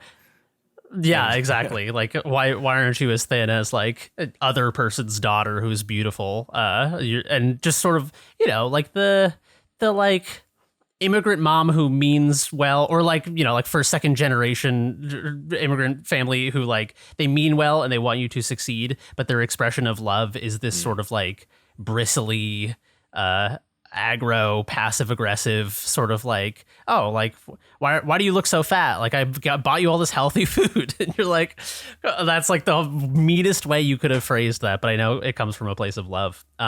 So yeah, it's about sort of managing that and dealing with the expectations of young people. And as the game sort of builds, the management side of things. So each day, not only do you have to eat, but if you undereat, if you fail the balancing act in that direction, your hunger meter goes down. And if you overeat, then your bite meter is overextended. So either way, if you don't have a perfect meal, if you don't get lucky and play your cards right, you have to either eat more later, which can cause you to go over your bite allowance, or you have to exercise to offset the amount of overeating you did. If you have to exercise, then you have less time for things like studying and doing chores and making money. And in each of the chapters of the game, there are sort of these large overarching goals. So for example, get $30 for a bus ticket to like go attend this thing, or like buy a bathing suit for a beach party that's coming up, things like this. So you're trying to basically like eat well so that you don't have to exercise, so you have free time to do chores, to earn money, to get good grades, to impress a guy, to like go on dates, to do all of these things that like a young person wants to do. And yeah, it's a really brilliant way of like taking all of these sort of like positive elements of youth and reminding you of how stressful it is actually to be a young person and to balance expectation on you and to balance like a million different fucking juggling acts that you have to do. So it's kind of like, it's not just about, I think in my head I had it more about you being a child and having to manage this, but it sounds like it's actually you're sort of like a young adult going out into the world for the first time on their own and having to be an adult kind of and all this stuff. Is that the case, or still living with your family? So okay, you're a junior in high school, so it's sort of like the cusp of that phase. Okay. Like there's a lot of talk in part of this about like applying to colleges and what the process that goes into that and stuff, and like leaving for the first time. But yeah, sort of right on the cusp of adulthood, which I think, like, you know, to what you're saying, that's sort of an interesting aspect of this story as well, is that when you're a junior in high school, you're so close to being like recognized as an adult and being independent, but your parents still like infantilize you and view you as, you know, like you're a child to them, but you're like almost a legal adult. So this sort of like cusp period between adolescence and adulthood is also an interesting element of the story. how are you enjoying it? I already finished it. I got early code like last week. I reached out to them because I've been excited about this game forever. And I played the whole thing. It took me a little over 6 hours, and I enjoyed every minute of it. Oh, nice. I thought it was the management stuff is very like fun and silly. The mini game, it's not like, when I say mini games, I feel like it's not like a WarioWare game. There are Kind like looks a bit like a WarioWare game. So the art style. There definitely is like a whimsy and mini games thing to it that I think could sort of like evoke that. But I feel like it's more about like the mini games themselves aren't about like nailing these sort of individual tasks. It's more just to give an expressive element to the choices that you're making. It does like gauge your skill. Like when you exercise, you have to like drag a rag doll that flips all around to do like yoga poses. So it is like there are little games, but it always kind of felt like it was less about nailing the mini games and more just about sort of like doing your best to maintain within the sort of chaotic life structure of this young woman. And I won't spoil anything about the story, but I think it is an incredibly beautiful story and clearly just like really comes from a place of sincerity and vulnerability. And it gets very real in terms of like things that happen in the real developer's life. And I've never played anything like it. I thought it was absolutely beautiful. I'm fascinated to play it. I think the thing that strikes me about it is that like when I could be wrong. I think this was originally an NYU Game Center student project, like a final year project, that then it took them a number more years to actually get it finished. I could be wrong by that. I remember talking to people at GDC about it. But one of the things that comes across when I watch this like gameplay trailer looping here on Steam is how much game there is. Like, you know, you make a student, like a game like PIGFACE is like, okay, you make get all the mechanics. It's first person. You get the guns in there. You make some levels. You know what I mean? But it's like it's all within one engine, one framework. We just have to make assets for this thing. This game it looks like every screen is like a new thing or a new, like you said, mini short game. The art style just looks gorgeous. It's like it's almost like a scrapbook. But like not, I don't know what the aesthetic is, but it's like even the colors. Like, here's the thing. Like, I feel like it's probably pulling from somewhere culturally that I'm not familiar with, but like it kind of looks like the beautiful sticker books and calligraphy sets you'd see in Japantown or something, or it has like a look to it that feels very unique and cool as well. I love the aesthetic of it. Yeah, it's gorgeous. It reminds me of like tonally, and it doesn't have like a comic book style, but the way it's presented in sort of these like segmented frames that they sort of like push each other on and off the screen. There's a real physicality to the separation of these screens, where it'll be like the calendar in the middle of the screen as like a vertical column, and then like your character sleeping in bed will come and like push that to the side Wow. and make room for that. That's cool. And it has this sort of like living interactive comic book feel to it. And I really, there were a lot of sort of like tonal elements and the like presentation elements that reminded me of sort of like slice of life manga. This felt to me a lot like a playable sort of like young woman growing up in New York City slice of life manga, but interactive and with management elements. And it strikes a really good balance of like difficulty. I never failed. I want to go back and like intentionally try to fail and see what happens if you like game over, because you cannot go to bed with any of the meters empty. So if you get a couple cheat days every week where you can overeat and not totally just like, not die essentially. But if you can't go to bed with zero mood or something. So if you're like right at the cusp of your bite allowance, but your energy or mood are zeroed out and you're about to go to bed, it's like you can eat a bag of chips and save the run. But then it's like you use one of your cheat days because a bag of chips is like 200 bites or whatever. And so it gives you options to sort of like salvage to not insta fail, but it makes you feel guilty in a way for doing them that I think is really beautifully expressing sort of the core thematic focus of the game. Awesome. Consume Me, available now at time of publishing. Jesse, you excited for this one?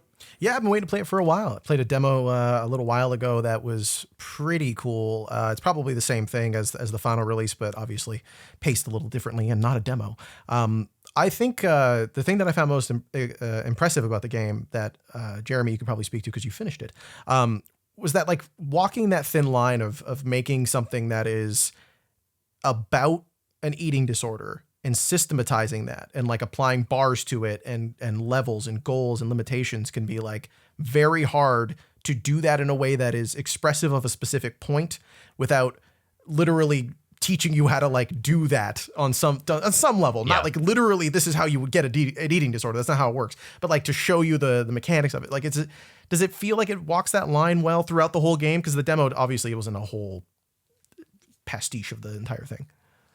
It's kind of interesting how, like I said, I thought this was going to be like an eating disorder game. And I think instead it does what a good piece of art should do, which is it feels like a game that expresses a sort of like amalgamation of ideas that are all interrelated. And it feels like when I experience a good piece of art, I usually don't walk away and I'm like, and the moral of the story is never get fat. Like it's never that simple. Yeah. Like it's always sort of a more like amorphous collection of emotional truths. It's the classic David Lynch thing that like if I could write down and if the thing I was trying to express with a movie was something I could write down and hand to you on a piece of paper, I wouldn't make the fucking movie because the movie has to express a larger emotional truth. And so this does not feel like a game where it's like, you do the eating mini game 100 times and you're like, oh my God, I get it. It's just like, it's expressing that like this person had a complicated relationship to eating that was not like a single faceted, like I, had anorexia and now I don't. It's more just like, I was flirting with an unhealthy relationship to eating that is reflective of a larger mentality of perfectionism that I had because of unrealistic expectations for myself as a young person. The fact that they were able to gamify such a complex and like potentially, it's like a dark subject matter. This game it has moments of darkness, but this isn't like Mouse, this isn't like a graphic novel where you're like, oh my God, this is like a graphic novel, but it's serious. It's like a game that is very silly and bizarre and colorful and cartoony. But it taps into some real shit. And like, there's some legitimately really moving portions of this game where it gets real. Awesome. Consume it today on Steam for the price of we don't know because it doesn't. No clue. No clue. All right, there you go. I mean, I'll double check the email and I'll say at the end if it says something. While you're doing that, let me rattle off a couple of ones that I quickly played here. I played some Katanaut, which is a 2D Metroidvania style. I would call it a mouse and keyboard. At least that's the way I played it. You can't play with a controller. Style game where you are it's a sci-fi futuristic and you have a katana and you are chopping zombies apart, and the art style is super cool looking. And the progression is interesting, and I played an hour of it, and I was into it, and it looked really cool. Maybe it plays well on the Steam Deck. I don't know. It's not, game of the year or anything, but I have enjoyed it, and it definitely will find an audience with people who are into those types of games. And I'm going to keep playing away with it. It kind of reminds me a little bit of not Chronos. What was that really crazy looking fucking 2D Dead Cells? No. Blade Chimera? No. Looked like a French graphic artist. Looked like... No, it was all Greek. Oh, Mobius? Mobius-ish. It was kind of... Ultros, thank you. Jesse got it. There we go. We got it together. Kind of an Ultros-y vibe where I'm like, yeah, this is weird and cool looking, so I'll play some of this. So, Katanaut just came out September 10th. I've been enjoying that. I also played... the demo for Blanksword, which is going through Kickstarter at the moment. This is definitely more of a Jesse and Jeremy coded game. Psyched for this one. But I have enjoyed messing around with it. It is sort of in the, what would you say, Undertale-y, Final Fantasy, old Zelda. Quirky I don't know. RPG. It's a quirky Earthboundy. RPG. Exactly. Turn-based, roguelike RPG. The world it's building is super strange and weird. You're like sort of in this like your brain is killed and you're in fucking purgatory or something, and there's a big train that brings you to the different levels of purgatory, and you do turn-based combat like a Pokemon game. It's definitely pulling, but it has like a lot of like clearly weird, interesting, esoteric story stuff going on. They are It's like kickstarting one of the this. enemies you're fighting, by the way, is I can't particularly describe it, but just from the screenshots on Steam, it is someone holding a glass of red wine wearing a bathrobe, and their face or head is like a pentagon with like sketched on eyes and mouth. What a creepy setup for an enemy. That's fantastic. It's like a fever dreamish sort of, it reminds me of like how I felt when I played Grim Fandango, where I was like, what is going on in this world? Like, what are the rules of this place? But yeah, it's a genre that's sort of outside my wheelhouse generally, but I saw everyone talking about the Kickstarter and the game, and I wanted to give it a go. So definitely wanted to shout out to people to go check out the demo, and the Kickstarter is halfway to getting funded, I think now. It's at 24,000 of a required 56 and change. 23 days left to go on that Blanksword. So check out the... details on the podcast description. Thank you as ever, Jesse, for doing all that awesome work. I played Butter Side Down, which is just an absolute fever dream. I don't know how to explain this game to you. It is $6, 20% off at the moment. You basically load up you play it.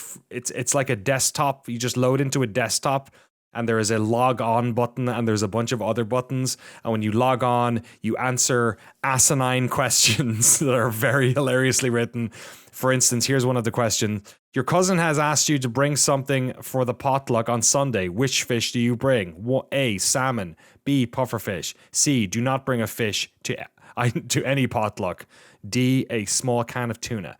And then it asks you like a million of these questions, and then at the end it gives you like a result, and you unlock a bunch of things, and then you're like, what do I do next? And you can like there are different programs that you can open on this desktop, and some of them have like weird hidden stuff in them, and there's like a mystery, and if I say any more, I will I don't know if I'll explain it. It's so weird. It's super bizarre. It's like crazy esoteric again. So Butter Side Down, very weird game. I don't know how to explain it. It's fucking bizarre. Formula Legends, thanks for the key, Frank. This is a new Formula One game, unofficial Formula One game. It is interesting in its approach. It's like more arcadey than a F1 sim, but like not super arcadey. Like kind of just plays like old PS2 racing games used to back in the day. Very physicsy. it does a good job in the tutorial of explaining like the importance of like not locking your brakes, which is kind of a cool mechanic in this, where the driving line is, how things like, DRS would work, drag, right, using other people behind to break toes and break wind and stuff like that. Break wind, yeah, it's the important farting element of Formula One. That's how you go fast. Everyone knows exactly. You gotta eat your beans before the race. It's got a bunch of different eras of F1 in there, and it's all, fake versions of teams and drivers and stuff like that. It's kind of tricky. It's I wanted to give it a shout out to people who want to play Formula One games. Got mixed reviews on Steam at the moment. It is not early access, but it kind of felt like it kind of should have been a little bit to me. So I don't know if it came out of early access or whatever, but I've enjoyed it. It's got its quirks for sure. But if you're into F1 games and driving games, you should definitely check it out because it might be something that you're super into. And the last one to talk about is, I think that was all of them. Except for Ghost of Yotei. You got it again. I get it again. Who cares, though, really? I mean, AAA sequel to Ghost of Tsushima. Get back to talking about Formula Legends. Do you know these developers worked on a Paw Patrol game? Not one, but two of them? The Formula Legends ones? Yeah. Wow. It's like George Miller and Happy Feet. Yeah, it makes perfect sense. Yeah. It is just like that. They're both equally as good. Guess what my review of Ghost of Yotei is. Did you play Ghost of Tsushima? Well, here's another one. Nailed it. Nah, I'm so and good you know at what? Game. That's it's fun. a good time. Yeah. I've played, I don't know how much of this game I've played, 15, 16 hours. I've not completed it because I don't care about completing games before I talk about them because I don't work at GameSpot in the reviews team anymore and I don't have to do that shit anymore.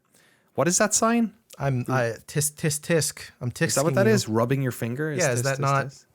All right. I don't know. I feel like, am I 100 years old? I don't know. Do you know that one, I thought that's when someone I like it. I'm gonna do said that. something where they were going to like hex you with bad luck. Oh, Like, if maybe they were that's what like, it I is. hope you don't break your leg. And you're like, He thinks fuck, that get that evil out of here. He lives in Salem. He thinks that about everything, Jeremy. It's always a hex. That's true. We do learn magic in school. Alchemy. Ghost of Yotei is great. It's I'm like, I don't know, 15, 16 hours into this thing. It is a strong sequel to Ghost of Tsushima. I think the big takeaways we had from Ghost of Tsushima as a game playing community was that game had so much style and looked awesome, and the story was great.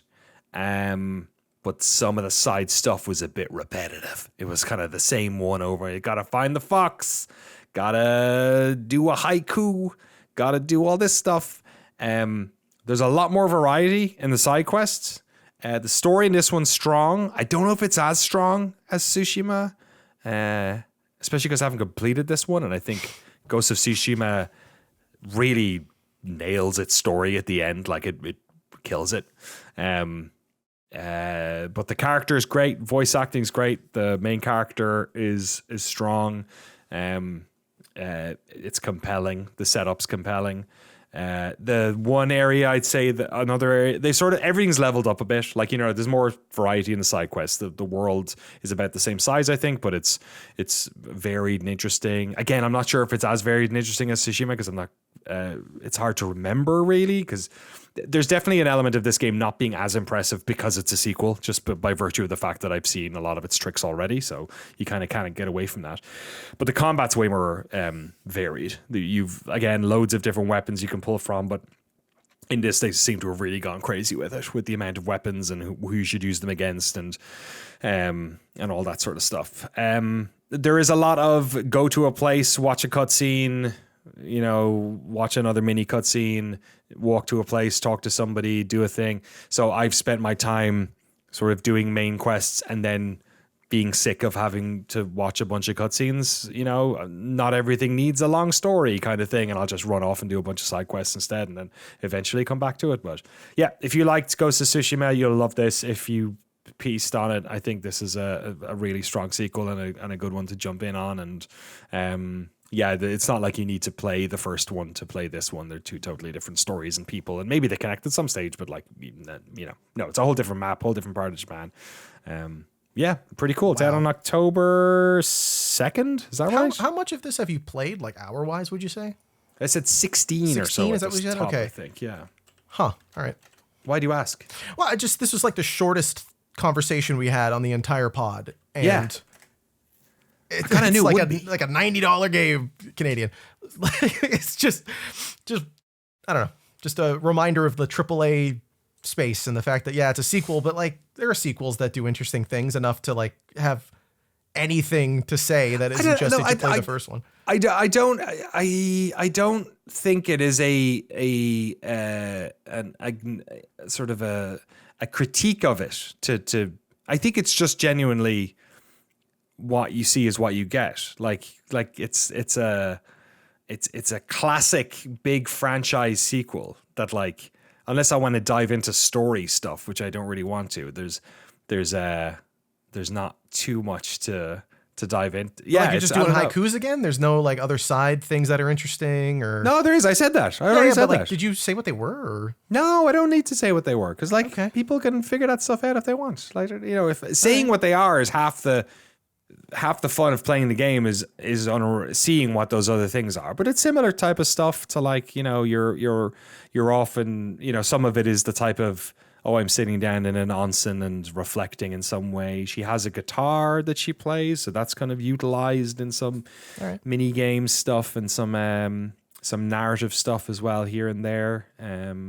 There's like interesting ways in which it develops, like the camps. So you sit down and do your camp like you did before, but sometimes you can camp with other people and maybe some interesting conversations happen there. Like, it does interesting stuff with how it flows some of this stuff together. Like, sometimes you don't realize you're actually going to get involved in like this really long side quest out of nowhere. Like I had one for a suit of armor that I wanted to do that I found off of a storyteller I sat down with, and then there was this sort of multi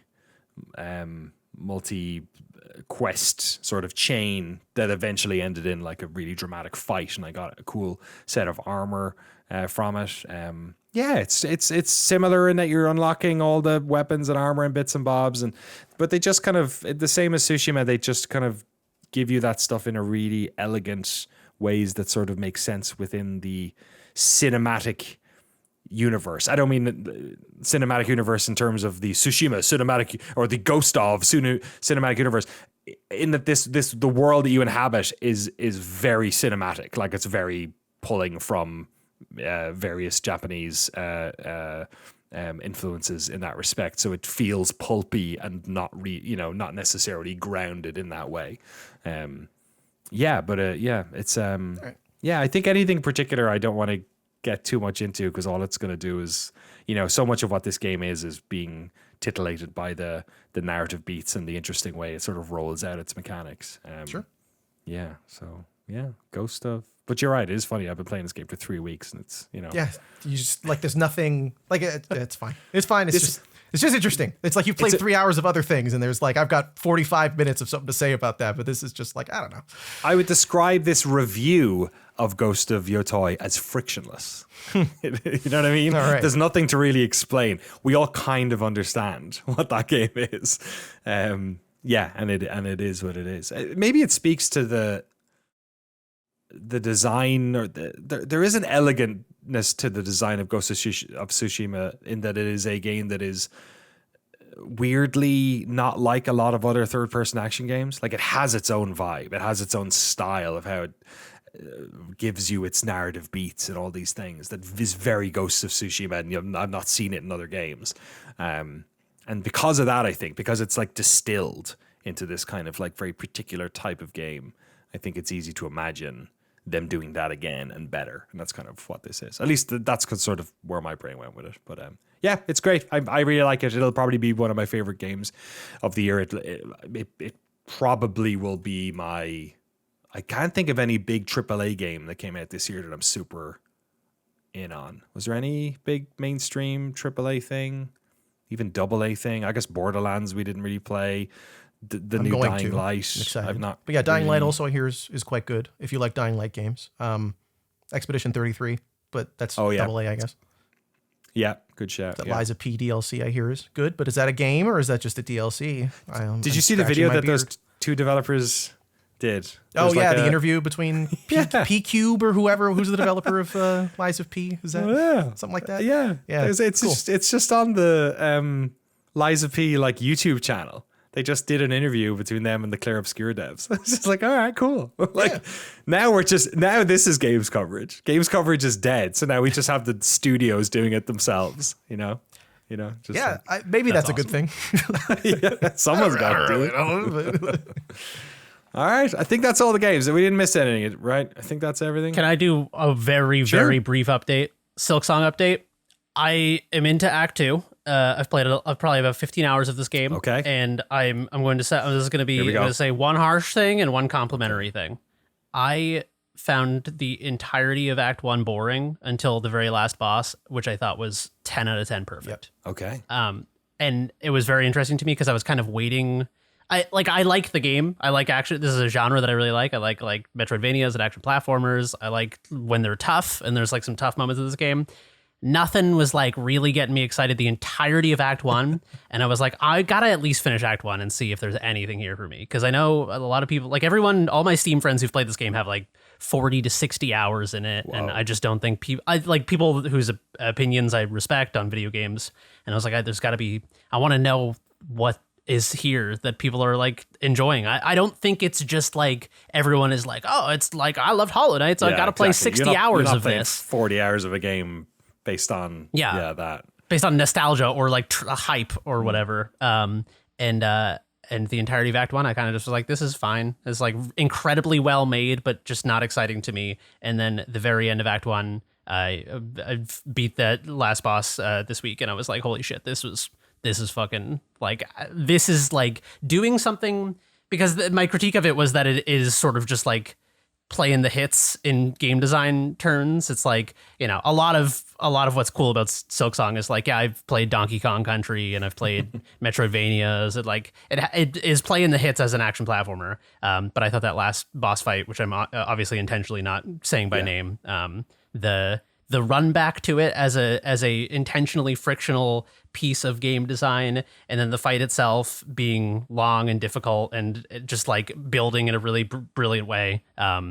I thought it was fantastic. I was blown away by that fight. So I'm Jesse, you've played more than me. Do you feel like Act 2 is better than Act 1? Act 2 is a lot better than Act 1. I Okay, really then I'm liked excited. Act 1 because I think it was doing a lot of the things that only Hollow Knight really had done for me. Like the feeling of cracking open a wall in Hollow Knight and discovering 2 hours of gameplay that you totally could have missed still exists, at least in the first act. There are a lot of sections of the game that I feel like I got to on accident, or like because I went out of the way to double check something, which is a cool feeling. Act 2 does more of that on a way wider scale. This game is so much bigger than I thought it was, because Act 1's pretty It's a big. huge game. Act 1's pretty It is a fucking very big, man. large game. Act 2 is like, what do you mean there's 3 Hollow Knights in here? Like, oh my God, the sequel is gigantic. Yeah, it's great so far. I'm excited to finish it, but I definitely won't. I'm going to put it down for a little while and come back to it if it ends up on GOTY Conversations. There's just too many other games to play. Excellent. And everyone's going to like this one. So what's the point? Yeah, we're gonna have a lot. That's why I've been taking my time with it. Yeah, we're gonna have a lot of stuff to play for Game of the Year. It's gonna be a busy season. Busy podcast today as well. Loads of games talked about. Ghost of Yotei, PIGFACE, Skate, Baby Steps, Consume Me, Bloodthief, and then also a little bit of Katanaut, Formula Legends, Butter Side Down, and the Blanksword demo. Frank, we got a couple of questions before we round this baby out. Yes, if you'd like to. Oh, and sorry, and Hollow Knight, Silksong. If you'd like to send us a question, email us at podcast@noclip.video or in our Patreon Discord channel in the podcast chat. Once again, that's podcast@noclip.video. We have 2 questions. One from Jordan. My question's about failure. Are there any games you think are failures that are worth playing or talking about? I don't necessarily mean good or bad games, nor do I mean commercial flops, but rather games that failed to deliver on their creative ambition or perhaps failed to leave the impact on you as a player that they intended. Ooh. This is a tough one to come off right off the bat. Yeah. I mean, my mind goes to Mafia 3, a game that is, by all accounts, trying to do something really interesting, but fails to do it because it presents itself in the wrong shape. Like, it's a game about playing a character who is on the border of two different racial groups at a time where racial disparagement is like such a big problem in part of America. And you're dealing with factions that are segregated on race, but also on culture and so many other things. And like, how do you toe that line as this character? How do you exist in a world like that where no one accepts you necessarily, but also you have to align yourself with them? And then it's like, in order to prove that you're aligned with these groups, what if you did 90 Ubisoft clear the map missions with some of the worst third person action combat of that era? It's so strange, because when it hits, it really, really hits. And when it doesn't, it's like, why did you do this at all? I'm trying to think what other ones come to mind. The Dying Light games, there's parts of them I really love, and there's parts of them that don't stick, but they're not bad games. I guess this Dying is Light like 2 is the worst offender in that regard. Like, it's good, but I assume that game has done really well, though. I mean, yeah, they all do really well. Dying Light 2's problem, though, is just that it's like so much bigger than it needs to be. Similar problem to Mafia 3, where it's like, Yeah, there's a lot of game in there. Dying Light 1 was fine. I like running through the favelas and beating up zombies. Quake Champions. There we Okay, go. all right. There's a game. There's a game that's kind of jank. It's got some good shit going on in there. Yeah, I feel like lots of games are this probably. But yeah. Yeah. Tough one to This pull is up. a very, this is just subjective, but Planescape Torment, I've failed to get into, despite the fact that it's influenced some of my favorite games. And I think a big part of it is just that the sense of humor and the sensibility in that game is a very like, when you like hang out with your uncle and he like says like like women, they're just not as smart as men, am I right? And you're like, I can't, are you joking? Or like, because it's not funny, but I just feel like it has this very weird sensibility about like, I don't know. I don't think it's like an overtly like misogynistic game, but I think that some of the caricatures of the ways it like treats it's the women in the game and in its world are weird. And then I think that sort of like dumb bro sensibility reverberates throughout the game in a way that really cheapens a lot of the cool things about it. Yeah, tough one. It's just so many games. So many things you could point at and be like, was there anything about it? What else we got, Frank? Tommy Keys wrote a letter and asked, I would really love to hear about Frank's gameplay capture process. I've gotten bits and pieces from listening to the pod, but not the whole picture. What goes into it, and how do you play games differently while filming? Is there any sort of checklist or mechanics or places to show, or do you just play through the whole thing? And how do you feel about a game after finishing capture? Yeah, so I feel like there's two like passes of it. Typically, I'll play through. Well, it depends, like if I'll play through the whole game or not. Daniel will usually give me a sense of like scope of how much we need of a certain A lot game. of the time, it's like the whole game. So yeah, like for Indiana Jones, I played through the entire game. For the both Wolfenstein 1 and 2, I just did like the first 10 hours, but even that was still like 3/4 of the full game. So like the key things when I start a game, A is like, all right, am I recording this in 2K? Do I have to do anything weird to get it to run in HD? If it's like Chronicles of Riddick took like an hour to get running, but then it worked.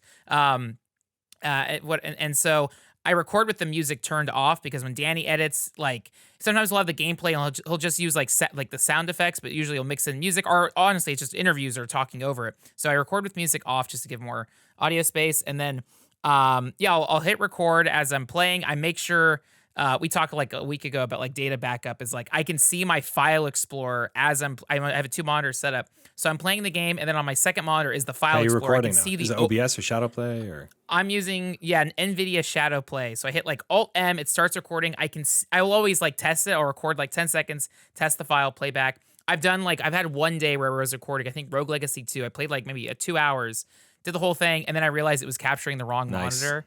Thankfully, like it was a roguelike, so there was no like extreme progression, but it's like, so I always like we'll check my footage. So I'll record, and then I'll usually record within like 10 to 20 minutes at a time. And if it's like a game like Half-Life or something where it's like you can make as many saves as you want, I'll usually make a save for each, like finish recording, make a save, or something like that. And so I'll go typically a little bit slower, like with mouse sensitivity, I'll lower it. When I play games regularly, I will skip cutscenes, I'll rush through it, and sometimes I accidentally get in that habit while recording. But I try to play a little bit slower, and so I'll record the game, and then like as Danny's finishing the editing or getting close to it, or Jeremy or Jesse, or in any case, I'll get a list of specifics. Like, oh, can you go back and do this level again? Can you use this weapon on these enemy? Like Half-Life had the most specific notes, things like that. but then it's easy to like load up an old save and then do like a few takes of it and like that. And then yeah, and usually I feel like I'm like 2 or 3 games ahead of what we're actually like what Danny's working on. So you just wrapped on the extra. I needed the ending of Disco Elysium, so you did that recently. You're working on something we haven't announced publicly yet, so we'll keep that one to the side. But the Frank's superpower is that Frank logs each clip. So Frank will put the title of the video, the like .mp4 file, will be 200 characters long because it'll have like 0 minutes 50 seconds good kill, 2 minutes and 40 seconds, Nazi takedown with whip and all this stuff. And so when I'm in Premiere editing, like I was editing a whole whip section on the Indiana Jones, I just typed whip into the search bar on Premiere and all the clips were there that had a whip in it. It's like, that's the thing that has saved me so much time in these edits and has made it so that I'm able to get through a bunch of these faster is him doing that. It's life-saving. And the craziness that I'll often just like scrub through the titles just to go like, oh, you're like amazing moment here. And I go good to do it. And I'm like, oh yeah, this looks great. I'm going to find a spot for this somewhere. Yeah. So that on the post-production, on the editing side, that's my favorite part of what you do. Yeah, Frank does like pre-logging where like it's always so nice when I'm like, all right, this needs to like open with a bang, and I just open all of the insanely long titles that Frank has written, and it's like 202, great gameplay moment, cool takedown, and I'm like, all right, well, cool. There's like that's my like sizzle moment is like pre-tagged. But yeah, Frank is the best. Our docs would not be half as good without Frank's amazing capture. Yeah, big time. And then like it's usually after a game I'll be sick of it. Like Half-Life 1 and 2. I bet, dude. I had to play so much of so I'm like, okay, I think I'm okay on all that. Prey was another game I played like capture like 30 hours of, things like that. But usually like the games we all cover are games I usually love, like I had never. There's also specifically I never played Hollow Knight because I figured one day we will do a Hollow Knight documentary. Yeah. So that's why it's like I'm not gonna play it now. I'll wait to get paid for it. Wow. Like, I'm headed to Australia next month, so if we can get Team Cherry on the line, I'm all down for that. Just tell them Frank needs to play Hollow Knight, and they'll be it. Disco Elysium was a game I never played because I think I assumed we would have covered it, and then I finally got to play it through Noclip, and it was like, oh, awesome. If I wasn't recording Disco Elysium, I would have beaten it in like a quarter of the time because like for a lot of Disco, I'm letting the voiceovers play. Of course, you're right. Yeah. God, fair play. Whereas if I'm playing it, I would just hit X through it, or like that's how I play like Oblivion and stuff like that. But it's like sometimes it's like, oh no, I have to like let the whole cutscene play out and do it. But again, I also like know like, oh, this is good, or I'll know like no one cares about this skip. Like I feel like I'm pretty good at like getting a sense of it, and then yeah, like those good moments. Like whenever something crazy happens, I'll like, okay, stop recording. That's like, so sometimes if a clip is 3 minutes, it's like, oh, it's because I got something insane in that 2 minutes, and I didn't want to like flood the log notes with so much crap that you miss it. But yeah, that's the process, and I've been doing it since I think 2019. The first thing I think I had to record was like Gish. Oh, crazy.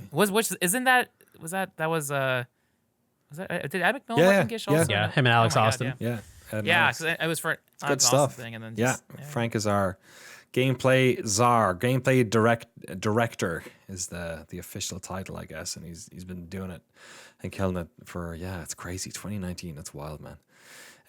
Thanks for all the emails, folks, and thanks for listening to the podcast. We got a bunch of stuff hitting the channel. The Indiana Jones doc should be up by the time you're listening to this. We will also have our patron exclusive podcast on patreon.com/noclip. We are reviewing Warcraft, the 2016 Duncan Jones movie. We're going to talk about it directly after this, so I can't wait to record that in a second and hear what you guys think about that one.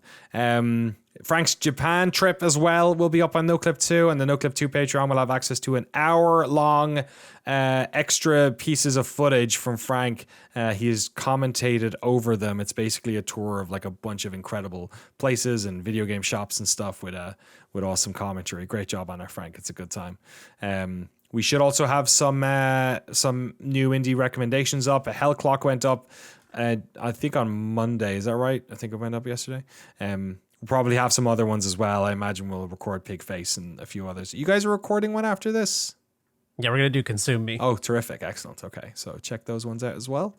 And loads more other stuff hitting the channel. The Mugenics preview will probably be up next week. And And we'll have a bunch more bits and bobs as well. And then we are into Disco Elysium time. I have been editing that stuff all day yesterday. So looking forward to getting those episodes out. Jeremy obviously did an awesome job putting together the original edit of the big version of it. And I'm just sort of chopping it up into episodes and writing it and doing all that madness. So it's funny because the version I handed you was already, I was like 6 to 8 hours. It was fucking insane. And then you were like, yeah, let me edit it down. Oh, but also like, let's interview a bunch more people. Yeah. So it was huge, and then it got smaller, and then it got huge again. Yeah, it's big again. It's pretty, it's good. We needed the two of us on this one. It's worth it. Yeah, it's worth it. It's Disco Elysium, man. Thanks so much for listening, and we'll see you on the next episode. Bye.